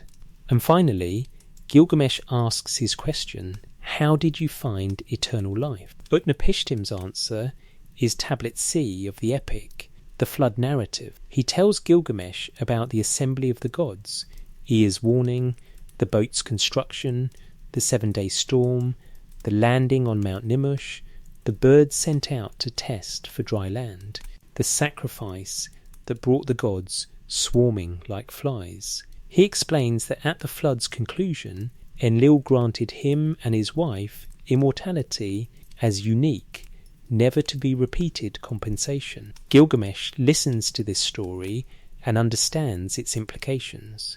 There is no secret, there is no technique for achieving immortality. Utnapishtim's eternal life was a singular divine gift given under circumstances that will never recur. The flood happened once. The gods granted immortality once. That door is closed. But Utnapishtim offers Gilgamesh a consolation. He knows of a plant that grows at the bottom of the cosmic ocean, a plant that restores youth. Not immortality, but the ability to reverse aging, to renew life again and again. Gilgamesh dives to the ocean floor, retrieves the plant, begins his journey back to Uruk, intending to share this gift with his people. On the way home, Gilgamesh stops at a pool to bathe. While he's in the water, a serpent smells the plant's fragrance, emerges from the pool, and eats it. The snake sheds its skin and slithers away renewed. Gilgamesh loses the one hope he'd found. He returns to Uruk empty-handed, having gained nothing but the story of how Utnapishtim survived the flood. The epic concludes with Gilgamesh accepting his mortality. He returns to his city, resumes his kingship, takes pride in the walls he built around Uruk, walls that will outlast him, lasting works in the face of inevitable death. The text ends by inviting the reader to walk Uruk's walls, to inspect the brickwork, to marvel at the foundations. This is what survives. Not the individual, but the city. Not the king, but the kingship. Not human life, but civilization's continuity. This narrative is usually read as a meditation on mortality. Gilgamesh learns that death is universal, that the gods keep immortality for themselves, that human meaning must be found in accomplishments that outlast individual existence. It's a profound story, arguably the oldest exploration of mortality's meaning in world literature. But the narrative also reveals something about Mesopotamian chronology and memory. If Gilgamesh, a historical king around 2700 BC, travels to meet Utnapishtim, the flood survivor, the flood cannot be distant prehistory. Utnapishtim is still alive, still accessible at the world's edge. The flood happened recently enough that its survivor can be consulted. The king list places the flood before the first dynasty of Kish. Gilgamesh rules during the first dynasty of Uruk, which follows Kish in the list sequence. So from the king list perspective, perhaps 500 to 1,000 years separate the flood from Gilgamesh's reign, depending on how one interprets the compressed chronology. But in the epic, Gilgamesh treats the flood as ancient history. Utnapishtim lives at the world's edge, removed from normal human geography. The journey to reach him is difficult, supernatural, crossing boundaries between ordinary and extraordinary space. This suggests temporal as well as spatial distance.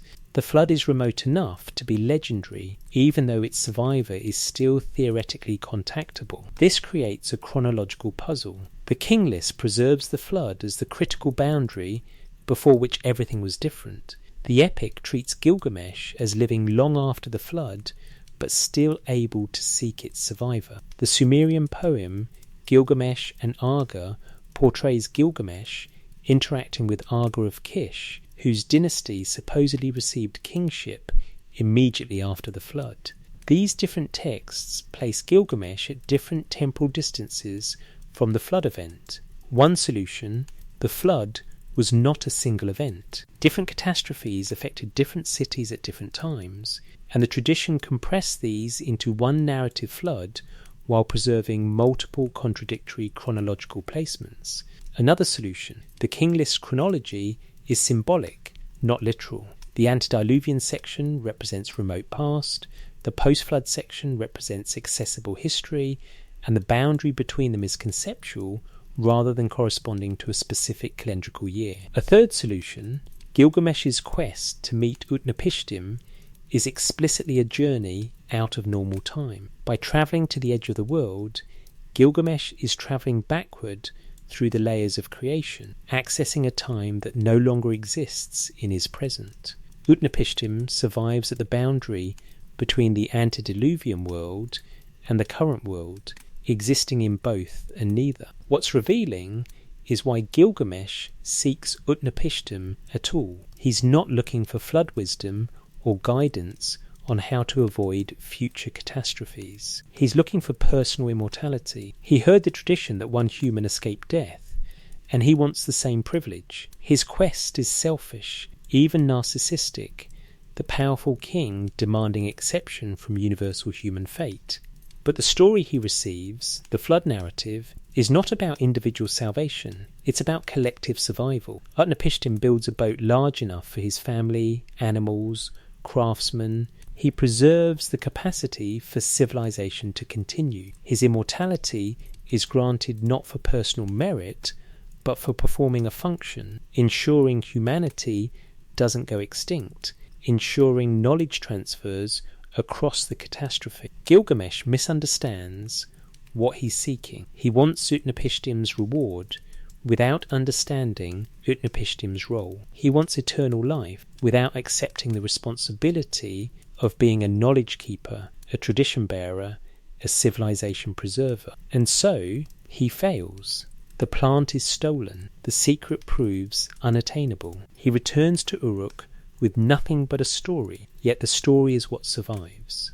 Millennia after the historical Gilgamesh died, we still have the Epic of Gilgamesh. Scribes copied it, translated it from Sumerian to Akkadian, distributed it across Mesopotamia and beyond.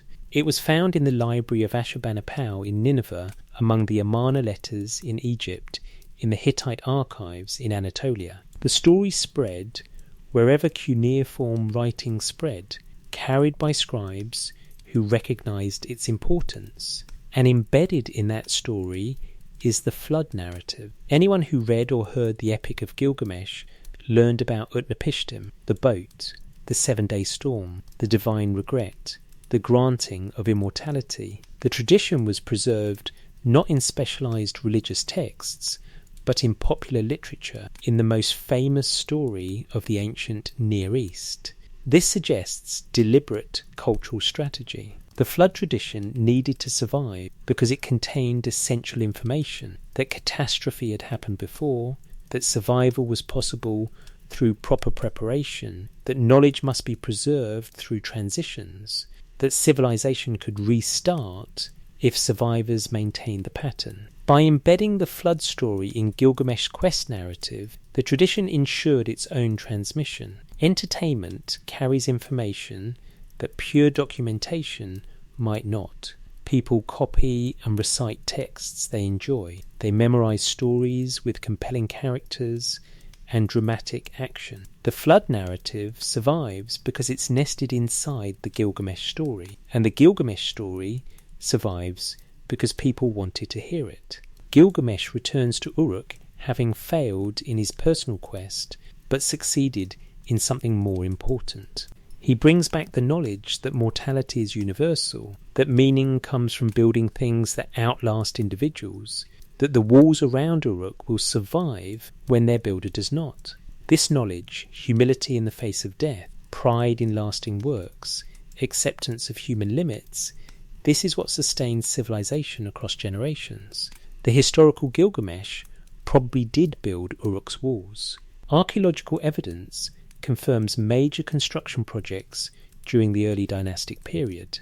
The walls were real, substantial, impressive. They protected the city for centuries, long after anyone remembered why they were built or who built them, they stood. That's what survives catastrophe, not individuals, not personal memory, but physical structures, institutional patterns, recorded knowledge, and stories that encode essential information. Gilgamesh the man died around 2700 BCE. Gilgamesh the king endured through dynastic claims and architectural attribution. Gilgamesh the character survived through literary tradition, and woven through that character's story is the flood narrative, the memory of when everything ended and had to begin again. The question the epic raises isn't whether Gilgamesh found immortality, it's whether civilization can achieve it, whether the pattern can be maintained across enough cycles that it becomes permanent, whether human beings can learn to preserve what matters through whatever catastrophes the gods or nature or chance might send. Utnapishtim achieved personal immortality, but only by leaving normal human society and dwelling at the world's edge. Gilgamesh remained mortal, but his works survived. The question for any civilization is which model to follow, withdraw from the cycle or remain engaged, knowing that engagement means facing destruction repeatedly, rebuilding repeatedly, maintaining the pattern until it becomes so deeply embedded that even catastrophe cannot erase it. The Sumerians chose engagement. They built cities knowing they might flood. They kept records knowing they might be destroyed. They taught their children knowing those children would die. They maintained the pattern because the pattern was worth maintaining, even if no individual implementation lasted forever. Perhaps that's what civilization number 7 means. Not that we're the 7th attempt at creating civilization from nothing, but that we're the 7th successful maintenance cycle, the 7th time survivors preserved enough knowledge that civilization could restart at high complexity rather than beginning again from zero, the 7th iteration that kept the pattern intact enough to build on rather than having to rediscover. And if that's true, then Gilgamesh's journey to meet Utnapishtim represents something profound, the connection between current civilization and previous iterations, the ability to consult with survivors from earlier catastrophes, to learn from their experiences, to understand that this has happened before and will happen again, the acknowledgement that we are not the first and should not assume we'll be the last. The plant that grants youth grows at the bottom of the cosmic ocean, but Gilgamesh loses it to a serpent. Perhaps that's the point. Personal rejuvenation is not available. What's available is collective regeneration, civilization renewing itself through memory, tradition, and pattern maintenance.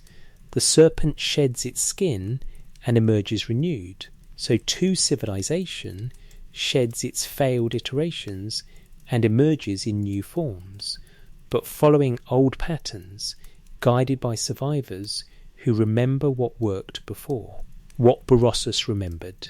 In the 3rd century BC, approximately 2,000 years after Gilgamesh walked Uruk's streets, a Babylonian priest named Berossus wrote a history of his homeland in Greek. By this time, Mesopotamia had seen the rise and fall of the Sumerian city-states, the Akkadian Empire, the 3rd dynasty of Ur, the Babylonian Empire, the Assyrian Empire, Persian conquest, and finally Hellenistic rule under Alexander's successors. Berossus wrote for a Greek-speaking audience under Seleucid patronage. His work, titled Babyloniaca, attempted to preserve Mesopotamian traditions in a language and format accessible to the new ruling culture. The original text is lost. What survives are fragments quoted by later writers, Josephus, Eusebius, Syncellus, who cited Berossus when discussing ancient chronology and flood traditions. Despite the fragmented preservation and cultural translation, what Berossus recorded about the antediluvian period is remarkably consistent with the much older Sumerian king list. He describes 10 kings before the flood, not 8 as in most Sumerian versions, but the same order of magnitude. These 10 kings ruled for a combined total of 120 Saroi, each Saros being 3,600 years, giving a total of 432,000 years, different from the Sumerian 241,200 years, but using the same numerical system, the same unit of measurement, the same conceptual framework. Berossus names the first antediluvian king as Aloros, who ruled in Babylon for 10 Saroi 36,000 years. This corresponds to Alulim of Eridu in the Sumerian list, with variations in name and reign length, but identical structural position. The second king, Alaparos, matches Alangar. The pattern continues through the list with recognizable correspondences despite the phonetic shifts inevitable in translation from Sumerian to Akkadian to Greek. The 10th and final antediluvian king in Berossus's account is Sisuthros, clearly the same figure as Ziusudra, Mannalahan, or Utnapishtim, Chaldean. Berossus describes him as a pious ruler to whom the god Kronos, the Greek name, substituted for Ea Enki, revealed that a great flood would destroy humanity. Kronos instructed Sisuthros to write down the history of the antediluvian world and bury the records at Sippar, the city of the sun. This detail, burying records at Sippar before the flood, appears uniquely in Berossus. It might be his own interpretive addition, explaining how antediluvian knowledge survived, or it might preserve authentic Babylonian tradition that earlier Sumerian texts didn't emphasize. Either way, it reveals sophisticated understanding of the knowledge transmission problem. If the flood destroyed everything, how did post-flood civilization know anything about pre-flood civilization? Berossus answers, written records, deliberately preserved, buried in sacred locations, recovered after the catastrophe. Knowledge survived because someone made sure it survived. The antediluvian kings didn't just rule, they documented their reigns, their deeds, their accumulated wisdom, ensuring future generations would have access to their history. After describing Sisuthros building the boat, surviving the flood, and being granted immortality, Berossus's account continues with the recovery of the buried texts. The flood survivors dig up the records at Sippar, read them, and use the information to rebuild civilization. They re-establish cities, restore temples, resume sacrifices, reinstitute kingship. The post-flood world is not a new beginning, but a restoration based on preserved templates. This is the same essential narrative as the Sumerian traditions, but with explicit emphasis on documentation and textual preservation. For Berossus, writing as a priest, whose profession depended on maintaining temple libraries and copying ancient texts, the scribal function was central to civilizational continuity. Scribes preserved knowledge. Libraries stored wisdom. Temple archives ensured that when catastrophe struck, survivors could recover what needed to be known. The Hellenistic world of the 3rd century BC operated with different assumptions than Bronze Age Mesopotamia. Greek philosophy emphasized reason, observation, logical argument. Greek historiography, pioneered by Herodotus and Thucydides, distinguished between mythological and historical past, attempting to establish facts through investigation and eyewitness testimony. Yet Berossus, trained in Babylonian priestly tradition, writing for Greek readers, maintained the old chronological framework. He presented the 432,000 years of antediluvian kingship as fact, not metaphor. He anchored Babylonian history in the same cosmic time frame the Sumerians used 2 millennia earlier. His Greek patrons might have found this absurd. Herodotus himself mocked the Egyptians for claiming their civilization was thousands of years old, but Berossus preserved the tradition anyway. Why? If he wanted his history to be taken seriously by Greek readers, why not adjust the chronology to something more plausible? Why not treat the antediluvian section as mythology and begin his factual account with the post-flood period? The answer might be that Berossus couldn't adjust it. He was working from temple archives, from king lists and chronicles maintained for millennia. His authority as a historian derived from his access to these texts and his ability to read them. If he started inventing alternative chronologies, he would undermine his own credibility and betray his priestly responsibility to transmit tradition accurately. Or perhaps Berossus believed the tradition. Perhaps, having spent his life studying cuneiform tablets in Babylonian temples, having read hundreds of texts spanning centuries, having observed the consistency of the antediluvian framework across sources, he concluded the tradition preserved authentic historical memory, even if the numbers were difficult to interpret. Or perhaps Berossus recognised something modern scholars often miss, that the 432,000 years might encode information in non-literal format.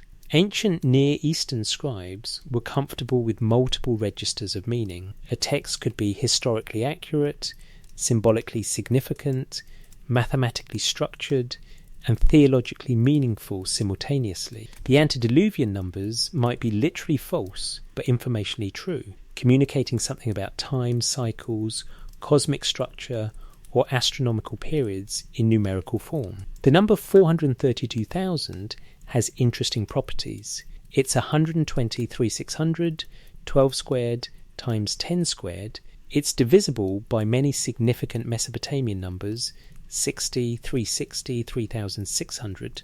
Some scholars have noted it approximates half a precession cycle, the 25,920 year period, during which Earth's axial precession causes the position of the celestial poles to shift. Whether this is meaningful or coincidental depends on how sophisticated you think Mesopotamian astronomical knowledge was. What matters more than the specific number is that Berossus preserved it. In the 3rd century BC, 2,000 years after the Sumerian king list was compiled, a Babylonian priest writing in Greek maintained the same chronological framework. The tradition was stable across millennia. It survived translation between languages. It survived the collapse of Sumerian civilization, the rise and fall of empires, conquest by Persians and Greeks. Why does a tradition persist that long if it's merely invented mythology? Invented traditions change rapidly, adapting to current political needs. Myths evolve as cultures change, but this tradition remains stable. 8 to 10 antediluvian rulers, impossibly long reigns measured in Saroi, 5 sacred cities, catastrophic flood, civilizational restart. The persistence suggests the tradition was considered important, not just entertaining stories, but essential information worth preserving accurately, something that later generations would need to know, something that explained not just where Mesopotamian civilization came from, but what kind of reality it operated within. Berossus was among the last who could read the old cuneiform tablets. By the 3rd century BC, Greek and Aramaic were replacing Akkadian as administrative and literary languages. The scribal schools that had trained copyists for millennia were closing. The temple libraries were being neglected. Within a few centuries, no one would be able to read the ancient texts at all. But Berossus translated them into Greek, making them accessible to the dominant culture of his time. He ensured that the tradition survived the death of cuneiform literacy, and through Josephus, Eusebius, and other late antique writers who quoted him, fragments of that tradition survived into the Christian era and eventually to modern scholarship. This chain of transmission, from Sumerian scribes to Akkadian translators to Babylonian priests to Greek historians to early Christian chronographers to medieval copyists to modern archaeologists, represents exactly what the tradition itself describes: knowledge preserved through catastrophic, transitions by people who understood its importance. Each link in the chain involves someone making a choice. The Sumerian scribe chose to copy the king list rather than letting it deteriorate. The Akkadian translator chose to preserve the antediluvian section rather than discarding it as irrelevant.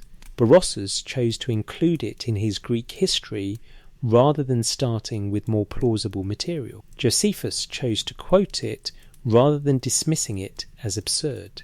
Each person at each stage made a decision that this tradition mattered. Why? What did they think they were preserving? What information did they believe future generations would need? Perhaps the knowledge that catastrophe is cyclical, that civilization has ended before and restarted, that the pattern can be maintained if survivors preserve essential knowledge, that we are not the first to build cities, keep records, organise societies, and face the possibility that everything we build might be destroyed. Perhaps Berossus, watching Greek culture overwhelm Babylonian tradition, seeing the old temples converted to new purposes, observing the scribal schools close, understood that he was living through a kind of cultural flood. The antediluvian world was ending, the world where people read cuneiform, worshipped Marduk, maintained the old rituals. A new world was beginning, Hellenized, Greek-speaking, oriented toward different gods and different ways of knowing. In that moment of transition, Berossus did what the tradition taught flood survivors to do. He preserved what needed to be preserved. He buried the knowledge in a form that future generations could dig up and understand. He ensured that when people eventually wanted to know how Mesopotamian civilization began, they would have access to what the Babylonians themselves believed. The tradition says, this has happened before, it's happening again. When it does, remember the pattern. Remember the antediluvian kings, the flood, the restart. Remember that civilization is not inevitable. Remember that knowledge is fragile. Remember that you are responsible for transmission to the next cycle. Berossus remembered. He transmitted. And because he did, we can still read about Aluros and Xisuthros and the 432,000 years of kingship before the flood swept over. The chain remains intact, however fragile, however close it came to breaking. The pattern survives in fragments, but fragments can be reconstructed if enough pieces remain. That might be the most important lesson the tradition offers. Fragments are enough. Perfect preservation is not necessary. If enough pieces survive, future generations can reconstruct the pattern. Berossus didn't have access to all the original Sumerian texts. He worked from Babylonian copies and translations. Yet he preserved enough that we can recognize the continuity, trace the tradition back, understand what the Sumerians were documenting. We are 7 or more links down the transmission chain from those original Sumerian scribes who pressed cuneiform signs into wet clay 4,000 years ago. Yet we can still read what they wrote. We can still see the pattern they preserved. We can still ask the question they wanted us to ask. If this has happened before, what are we supposed to do with that knowledge? The silence of invention. Samuel Noah Kramer's 1956 book, History Begins at Sumer, catalogued 39 firsts attributed to Sumerian civilization. The first schools, first case of juvenile delinquency, first pharmacopoeia, first farmer's almanac, first bicameral congress, first historian, first case of tax reduction, first legal precedent, first proverbs, first animal fables, first literary debates, first biblical parallels, first Noah, first tale of resurrection, first St. George, first case of literary borrowing, first heroic age, first love song, first library catalogue, first golden age, first sixth society, first cosmogony and cosmology, first moral ideas, first Job, first lullaby, first literary imagery, first sex symbolism, first Mater Dolorosa, first long, distance champion, first literary revival, first messianic age, first parallel between Eden and Dilmun, first Cain and Abel, first David and Goliath. The list is impressive, though some entries are more defensible than others. Kramer's broader point was that Sumerian civilization provided the template for much of what we consider foundational to Western culture. They developed forms and ideas that subsequent civilizations, Babylonian, Assyrian, Hebrew, Greek, would adopt, adapt, and claim as their own. But notice what's missing from Kramer's approach. He assumes these are firsts in the sense of original inventions. First schools means the Sumerians invented schools. First legal precedent means they invented the concept of using past decisions to guide current judgments. First proverbs means they invented the proverb as a literary form. This is a modern assumption imposed on ancient material. Kramer reads the text through a developmental lens. Humanity progressed from simple to complex, from proliterate to literate, from tribal to urban, from chaotic to organised. The Sumerians happened to be the first society to cross certain thresholds, and later societies learned from their example. But the Sumerian texts don't describe invention or discovery. They describe acquisition, reception, inheritance. The me exist before humans implement them. The Apkallu teach what they already know. Enki possesses knowledge that he transmits rather than creates. Inanna steals what Enki guards. Ziusudra preserves what existed before the flood. Nowhere in Sumerian literature is there a text describing the invention of writing. There are texts about the importance of scribal training, about the difficulty of mastering cuneiform, about the status and privileges of educated scribes. But no text says this is how writing was invented, or this is the person who first thought of making marks on clay to represent speech. This absence is strange. Many cultures have foundation myths explaining how important cultural technologies originated. Native American traditions describe how fire was stolen from the sky. Greek myths attribute various inventions to gods or heroes, Prometheus giving fire to humans, Athena inventing the plough, Hermes creating the lyre. Chinese traditions credit specific legendary emperors with inventing writing, agriculture, silk cultivation. But Sumerians don't have these myths, or rather, their myths attribute these technologies to non-human teachers. The Apkallu brought the arts of civilization from the water. Enki possessed the me in his subterranean temple. Inanna acquired the me through trickery, but no human invented them. Even when texts describe specific kings as builders or innovators, they're implementing divine designs, not inventing new systems. The temple at Eridu was built according to patterns established by the gods. The laws of Ur-Nammu and later Hammurabi are presented as codifications of divine justice, not human inventions of legal principles. The kings are administrators, not innovators. This creates a puzzle for modern interpretation. We know writing was invented, archaeological evidence shows the developmental sequence, tokens used for accounting, impressions of tokens in clay, pictographic representations of objects, phonetic signs representing sounds, fully syllabic script. The process took centuries and involved numerous incremental improvements. Yet the Sumerians, who lived through this developmental process, who experienced the progression from simple to complex writing systems, didn't describe it as invention. They described writing as knowledge transmitted by the Apkallu, as part of the me that Enki possessed, as something acquired rather than created.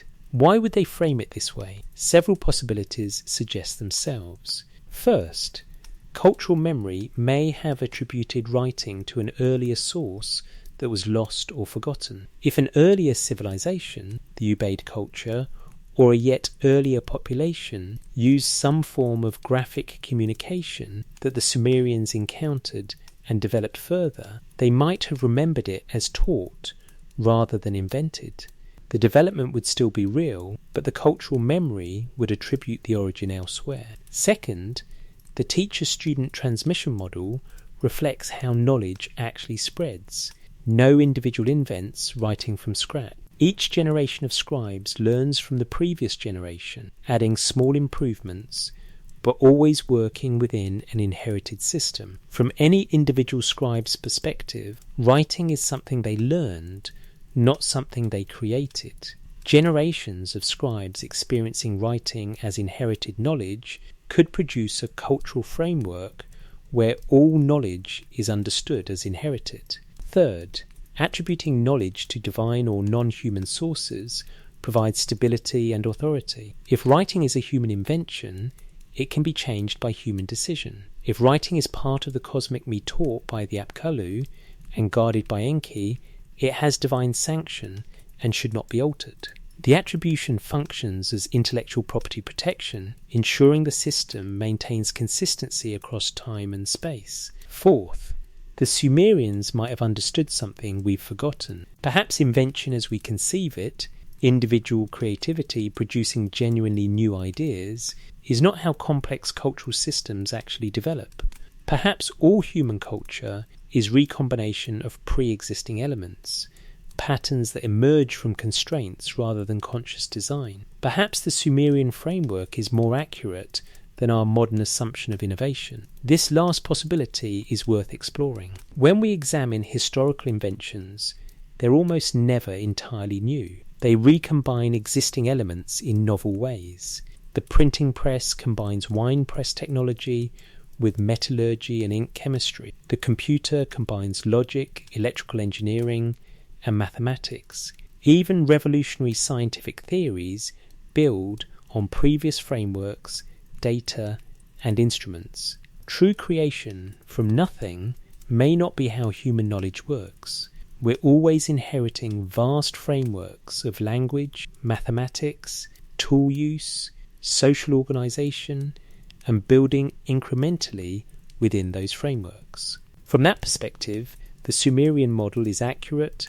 Knowledge is inherited and transmitted, with each generation adding small modifications but never creating the fundamental structures from scratch. If this is correct, then asking who invented writing is the wrong question.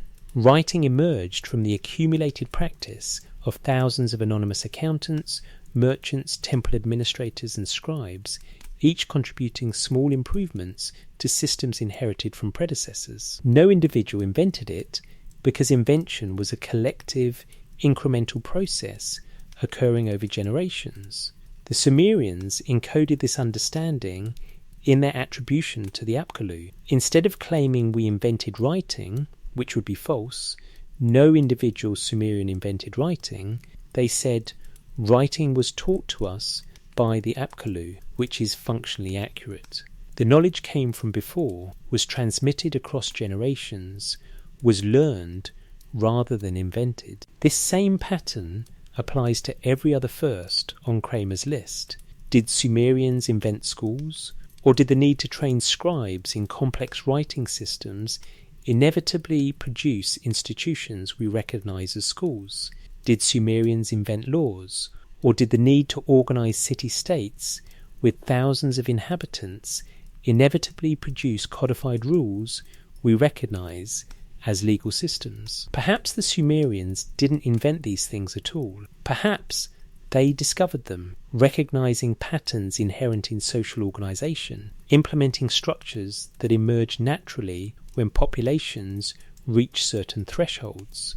The me might represent these emergent structures, not arbitrary human inventions, but necessary patterns for complex society to function. In this reading, the Sumerian framework is sophisticated systems theory. They understood that certain social technologies are not invented but discovered, not created but implemented, not original but universal. Any civilization complex enough to need them will develop similar institutions because the institutions emerge from the functional requirements of civilized life. The flood tradition fits this framework. When catastrophe destroys civilization, the superficial elements are lost: specific buildings, individual people, current power structures. But the me survive because they're not physical objects. They're patterns, templates, structural principles. As long as survivors remember the patterns, civilization can restart according to the same template. This explains why post-flood civilization resembles pre-flood civilization. The survivors didn't have to reinvent social organisation from first principles. They implemented the me they had preserved: kingship, priesthood, agriculture, writing, and those implementations look similar to pre-flood implementations because they were following the same patterns. It also explains why different civilizations developed similar structures. The ziggurat and the pyramid serve similar functions and emerge from similar architectural logic. Cuneiform and hieroglyphics are different in detail but similar in structure. Both are mixed logographic syllabic systems developed for administrative purposes. Sumerian and Egyptian kingship have different mythologies but similar institutional forms. If the me represent universal patterns for organising complex societies, then similar me will appear in any civilization complex enough to require them. This doesn't require direct cultural transmission, though that certainly happened. It suggests deeper structural similarities emerging from shared human cognitive constraints and universal social needs. The Sumerian framework, understood this way, is not primitive or mythological. It's recognizing that civilization operates according to discoverable patterns, that those patterns can be documented and preserved, that survivors of catastrophe can restart civilization by implementing preserved patterns rather than starting from zero. Modern civilization operates on the same principle. We don't reinvent the wheel, literally or metaphorically. We inherit vast libraries of technical knowledge, social organisation, legal precedent, mathematical theory, scientific understanding. Each generation adds incrementally, but the foundation is inherited. If catastrophe struck today, pandemic, nuclear war, climate collapse, asteroid impact, what would survivors need to preserve to restart civilization quickly? Not specific technologies, which would be useless without supporting infrastructure. They would need knowledge, how to organize society, how to preserve food, how to create tools, how to transmit information, how to make decisions collectively. They would need the me, and they would need to recognize that they weren't inventing these principles, but rediscovering and re-implementing what had been known before. The patterns that worked for the Sumerians would work again because they're based on human cognitive and social constraints that don't change. This is what the King List documents. Not one civilization's history, but the recurrence of the pattern. Kingship descends from heaven, the institutional form emerges or is re-implemented, cities are founded, population concentrates in defensible, administratively coherent units, culture flourishes, the me are successfully maintained and transmitted. Then catastrophe strikes and the cycle requires restart. The silence about invention in Sumerian texts is therefore not a gap, but a statement. They aren't describing invention because that's not what they were doing. They were maintaining patterns, transmitting knowledge, implementing templates. Their contribution was preservation and transmission, not creation. And perhaps that's a more realistic assessment of what any civilization does. We don't create civilization from nothing. We receive it from those who came before, maintain it during our lifetimes, and transmit it to those who follow. Our innovations are minor variations within massive inherited frameworks. Our glory is not in creating, but in preserving well enough that the next cycle can begin. The Sumerians knew this. They built it into their cultural framework. They documented it in their king lists and flood narratives. They taught it through their myths about the me and the Apkallu. They understood that we are not the first, that patterns existed before us, that our responsibility is transmission. And if we are civilization number 7, that means 6 previous cycles succeeded at transmission well enough that the 7th could build on their foundations. The pattern survived 6 catastrophes. The me were preserved through 6 floods. The knowledge reached us because survivors in 6 previous iterations did their job correctly. The question is whether we're doing ours. 7 worlds, 7 memories. The evidence is gathered. The texts have spoken. The layers of archaeology and literature and linguistic analysis lie before us, like the stratified deposits at Ur, each level representing different attempts to understand the same underlying question. What did the Sumerians believe they were documenting? 3 interpretive frameworks present themselves, each coherent, each problematic, each demanding honest consideration. Framework 1. Pure mythology. The antediluvian section of the king list is invented tradition, legendary prehistory created to give Sumerian kingship, divine antiquity and cosmic authority. The 8 kings are mythological figures like Greek titans, narrative placeholders representing the time before time when gods and humans interacted directly. The impossible reign lengths are deliberately fantastic, signalling to readers that this section occupies different conceptual space than historical records. When ancient audiences heard Alulim reigned 28,800 years, they understood this as mythological time, not chronological claim. The flood tradition is universal Near Eastern myth, explaining why bad things happen, why death is inevitable, why civilization exists in its current imperfect form. The catastrophe provides narrative explanation for the transition from mythological to historical past. This interpretation aligns with mainstream scholarship.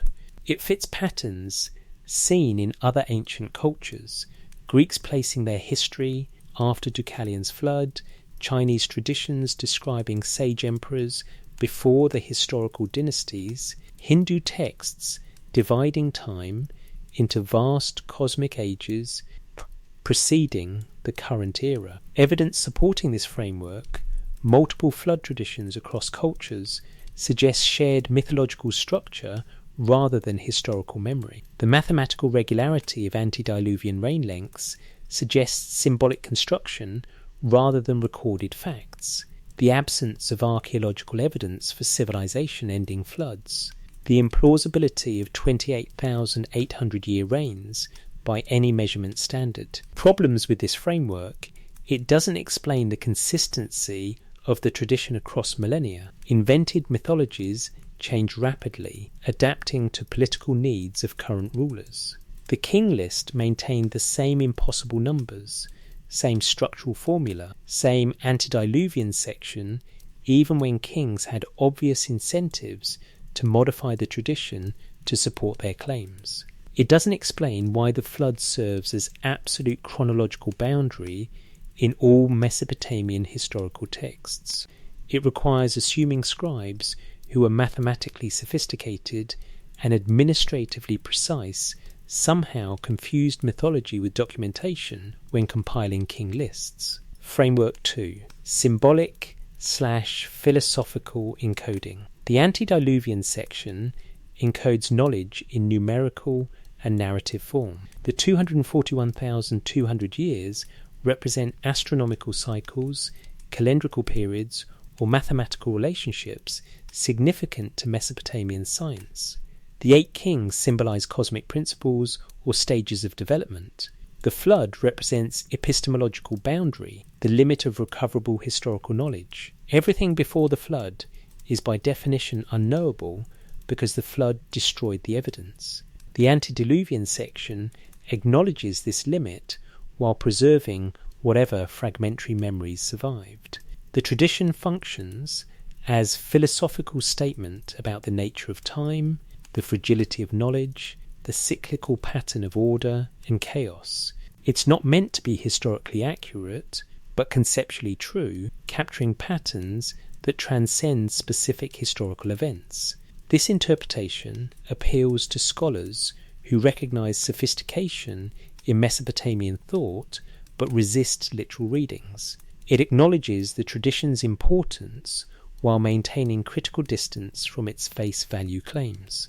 Evidence supporting this framework: Mesopotamian expertise in astronomy, mathematics, and symbolic systems makes encoding information in numerical form plausible. The tradition's persistence suggests deep cultural importance beyond entertainment value. The philosophical richness of Mesopotamian literature supports reading texts as multi-layered symbolic compositions. Problems with this framework: it requires assuming scribes encoded information without providing decoding keys. The texts give no indication the numbers should be read symbolically. No ancient commentary explains the hidden meaning. Modern scholars can generate multiple competing symbolic interpretations, none privileged over others, suggesting we're imposing meaning rather than recovering authorial intent. If this is encoded knowledge, what exactly is encoded, and why hasn't anyone definitively decoded it after centuries of scholarship? Framework 3. Preserved catastrophe memory. The antediluvian section preserves institutional memory of previous civilizational cycles. The 8 kings represent epochs or dynasties compressed into individual reigns. The impossible years result from different time-keeping systems, lost units of measurement, or chronological compression of deep history. The flood tradition preserves actual catastrophe memory, not one universal deluge, but recurring floods that periodically disrupted Mesopotamian civilization. Archaeological evidence confirms major flooding events around 2900 BCE and earlier. These catastrophes destroyed cities, displaced populations, and required survivors to rebuild.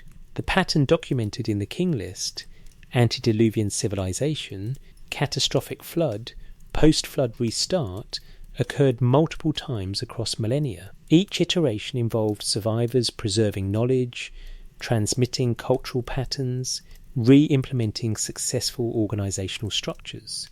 The Sumerians understood themselves as heir to previous attempts at civilization, rebuilding according to preserved templates.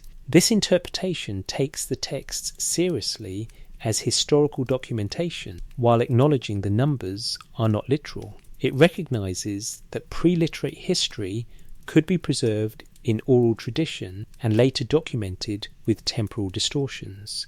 It explains why the tradition was so stable. It contained information survivors considered essential for future rebuilds. Evidence supporting this framework: the sudden appearance of Sumerian civilization with fully formed complexity, the archaeological discontinuity between Ubaid and Uruk periods, the Sumerian concept of me as inherited rather than invented knowledge, the Apkallu tradition describing non-human teachers, the consistent structure of flood narratives across languages and centuries, the geological evidence for catastrophic flooding in Mesopotamia, the cultural emphasis on preservation and transmission rather than innovation. Problems with this framework: it requires explaining how knowledge survived catastrophic enough to destroy cities and populations.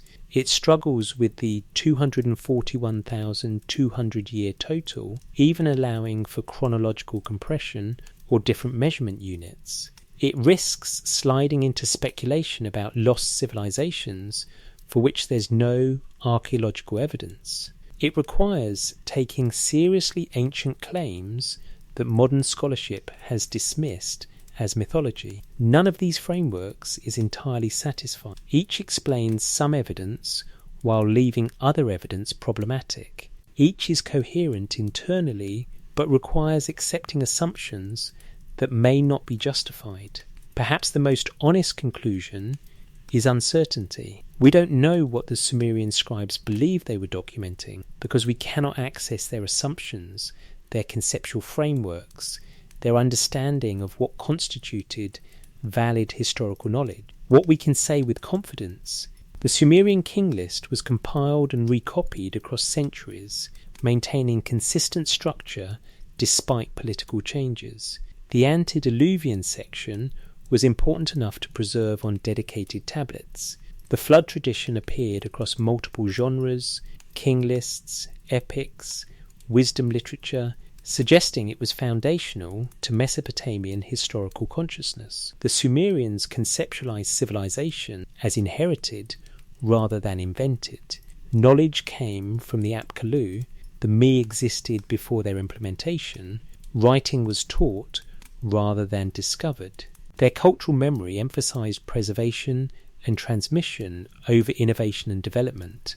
They understood catastrophe as recurring threat. The flood was not unique but potentially repeatable. Cities built temples on platforms as much for flood protection as divine worship.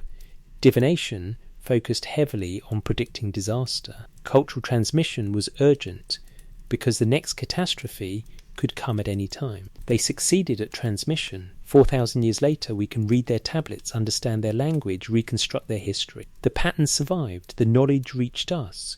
Whatever they were trying to preserve made it through time's catastrophes to the present. If the tradition is meant to teach something, perhaps it's this. Civilizations rise and fall, catastrophes recur, knowledge is fragile, transmission is essential, patterns can survive if deliberately maintained. Whether we are literally civilization number 7 is less important than whether we understand ourselves as part of a sequence. Not the first to build cities, keep records, organize societies, not the last either, if we fulfill the responsibility every civilization has, preserving what matters, transmitting what's essential, maintaining the pattern. The Sumerians built that understanding into their cultural foundation. They documented themselves as preservers and transmitters, not originators. They positioned their civilization within a longer sequence, acknowledging predecessors and anticipating successors. This humility, knowing we are not first and not final, might be the most important lesson the ancient texts offer. It prevents hubris. It encourages preservation. It reminds us that what we build is temporary, but what we transmit can be permanent. The clay tablets sitting in museum vaults are testament to this principle. Fragile, broken, scattered across collections worldwide, yet they survive. The World Blundell prism at the Ashmolean still clearly shows its cuneiform signs 4,000 years after they were pressed. CBS Template 673 at Penn Museum, despite its damaged sections, still preserves the flood narrative. The pattern survives in fragments, but fragments are enough. If catastrophe struck today, if our digital archives corrupted, our infrastructure collapsed, our population scattered, what would future archaeologists recover? What would they conclude about whether we understood ourselves as part of a longer sequence or as uniquely privileged modernity? Would they find evidence that we preserved essential knowledge, that we documented our civilization's pattern, that we acknowledged the possibility of collapse and prepared for survivors to rebuild? Or would they conclude we believed our civilization was permanent, our knowledge secure, our progress inevitable? The Sumerian approach was different. They built for catastrophe, they preserved for survivors, they transmitted for the next cycle. Whether that next cycle would come in 50 years or 5,000, they couldn't predict, but they ensured that when it came, the survivors would have access to the pattern. 8 antediluvian kings, 5 sacred cities, 241,200 years of cosmic time. Then the flood swept over. Then kingship descended from heaven again. The cycle continued because someone remembered the pattern. We have inherited that memory. The question is what we do with it. The question that remains. The World Blundell prism sits in its climate-controlled case at the Ashmolean Museum. The overhead lights illuminate its surface carefully, bright enough for viewing, dim enough to prevent deterioration. The 4 sides display their columns of cuneiform signs with perfect clarity. Thousands of wedge-shaped impressions pressed into wet clay in Lhasa 4,000 years ago. Visitors walk past it daily. Some pause, read the museum placard explaining what it is, the Sumerian king list, the most complete copy ever found, documenting rulers from mythology to history. Most visitors glance at the small clay object, find it less visually impressive than the Egyptian sarcophagi or Greek sculptures nearby, and move on. The prism doesn't demand attention. It's brown clay, hand-sized, decorated only with script in a dead language that almost no one can read.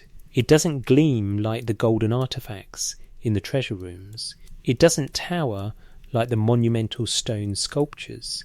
It doesn't depict dramatic battle scenes or beautiful gods. It's documentation, pure information, preserved through time. Yet this small object carries something that gold and stone cannot, the conscious thought of the people who created it. Not artistic vision or religious devotion or political propaganda, but their understanding of who they were, where they came from, what pattern they belonged to. The scribe who copied this king list in Lhasa didn't invent the text. They were working from earlier copies, maintained in temple archives, passed down through generations of scribes. Their job was perfect replication, reproducing exactly what the tradition preserved. They could have skipped the antediluvian section. It would have made their job easier. Fewer signs to copy, less risk of error. The post-flood kings were the ones that mattered politically, recent enough to be historically verifiable, relevant to current dynastic claims.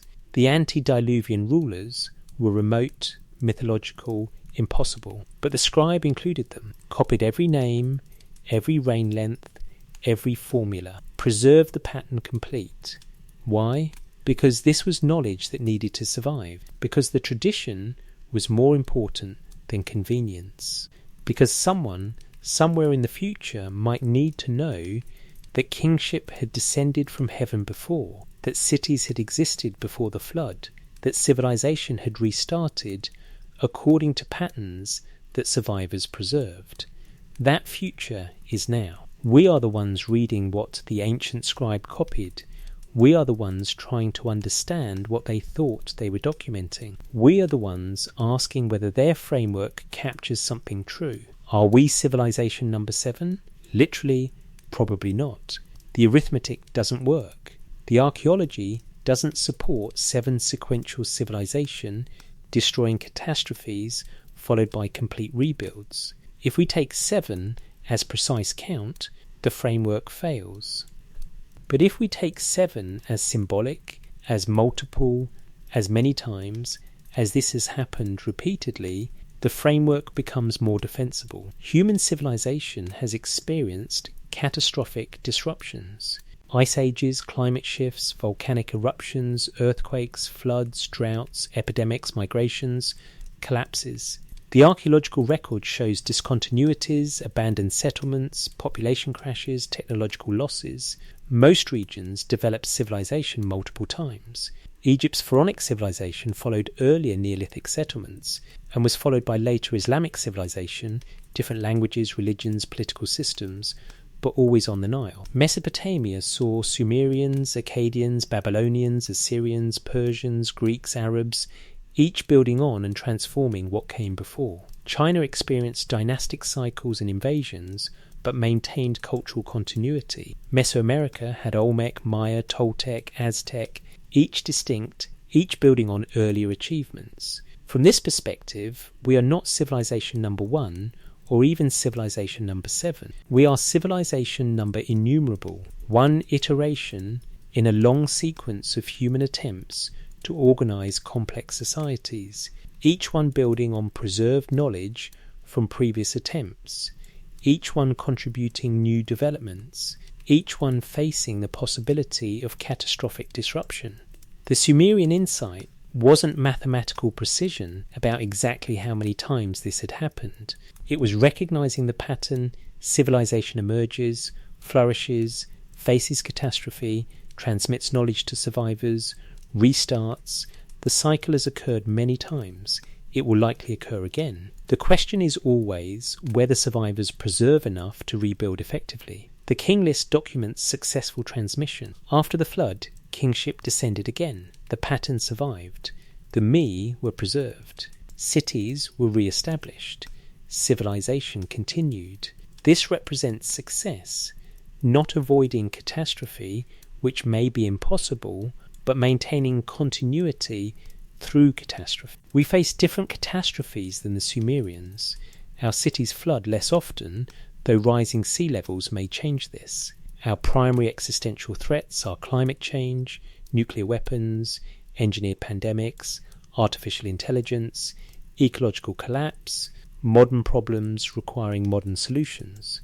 But the underlying challenge is the same. How do we preserve what matters through discontinuity? How do we ensure that if catastrophe strikes, survivors can rebuild effectively? What knowledge is essential? What patterns must be maintained?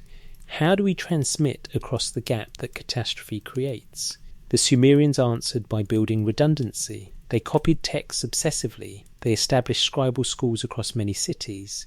They embedded essential knowledge in multiple forms, king lists, myths, proverbs, rituals. They built on previous foundations, maintaining continuity with obeyed period settlement patterns while developing new capabilities.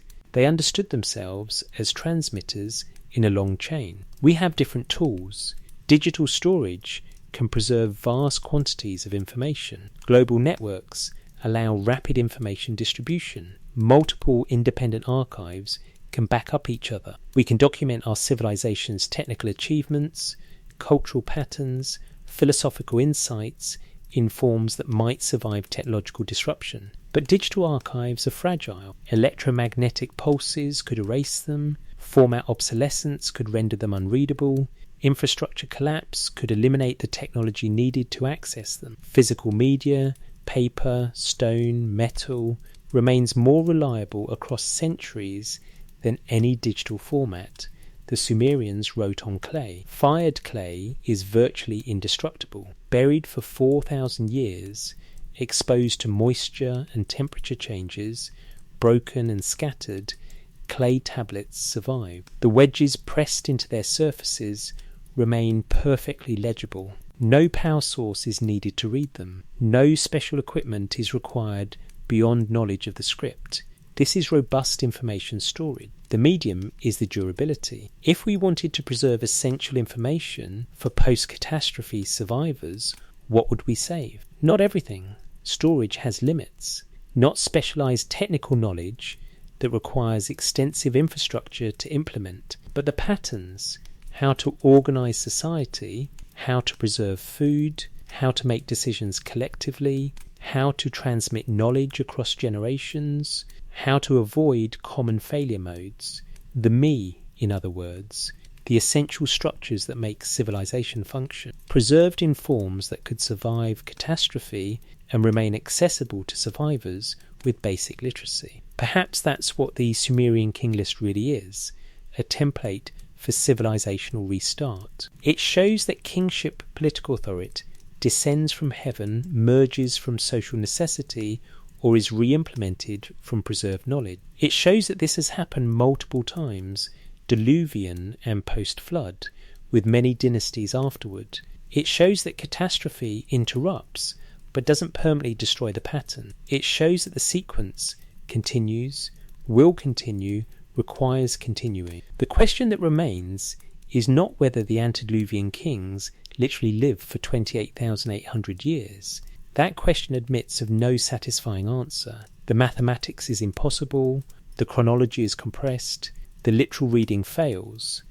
The question that remains is whether we understand ourselves as part of a sequence, whether we recognize that human civilization has been built and destroyed and rebuilt many times, whether we accept responsibility for preservation and transmission, whether we prepare for the possibility that everything we build might be destroyed and survivors might need what we preserved. The Sumerians believed they were civilization number 2, post-flood, or perhaps number 8 if we count the antediluvian kings, or perhaps number innumerable if we recognize that the pattern extends further back than their records could preserve. We might be civilization number 7 if we count major global cultures, or civilization number 2 in our current technological phase, or civilization number innumerable if we count every society that has organized itself according to similar patterns.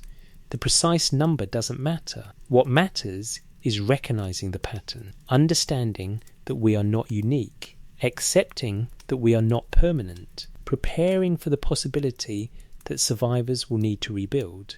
And if that seems pessimistic, consider the alternative, assuming civilization is permanent, knowledge is secure, catastrophe is impossible. That assumption breeds complacency. It discourages preservation. It concentrates knowledge in fragile forms. It increases the risk that when catastrophe strikes, and history suggests it will, survivors will have to start from zero. The Sumerian approach was different.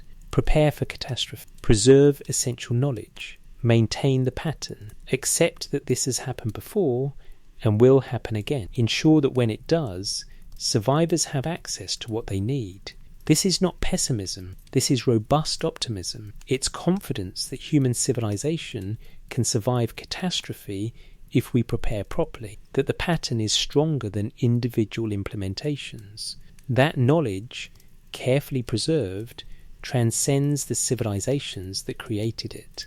The clay remembers. 4,000 years after Sumerian scribes pressed their styluses into wet tablets, we can read their thoughts. We know their kings, their cities, their flood tradition, their understanding of where they fit in the long sequence of human civilization. If we remember, if we preserve, if we transmit, then 4,000 years from now, whoever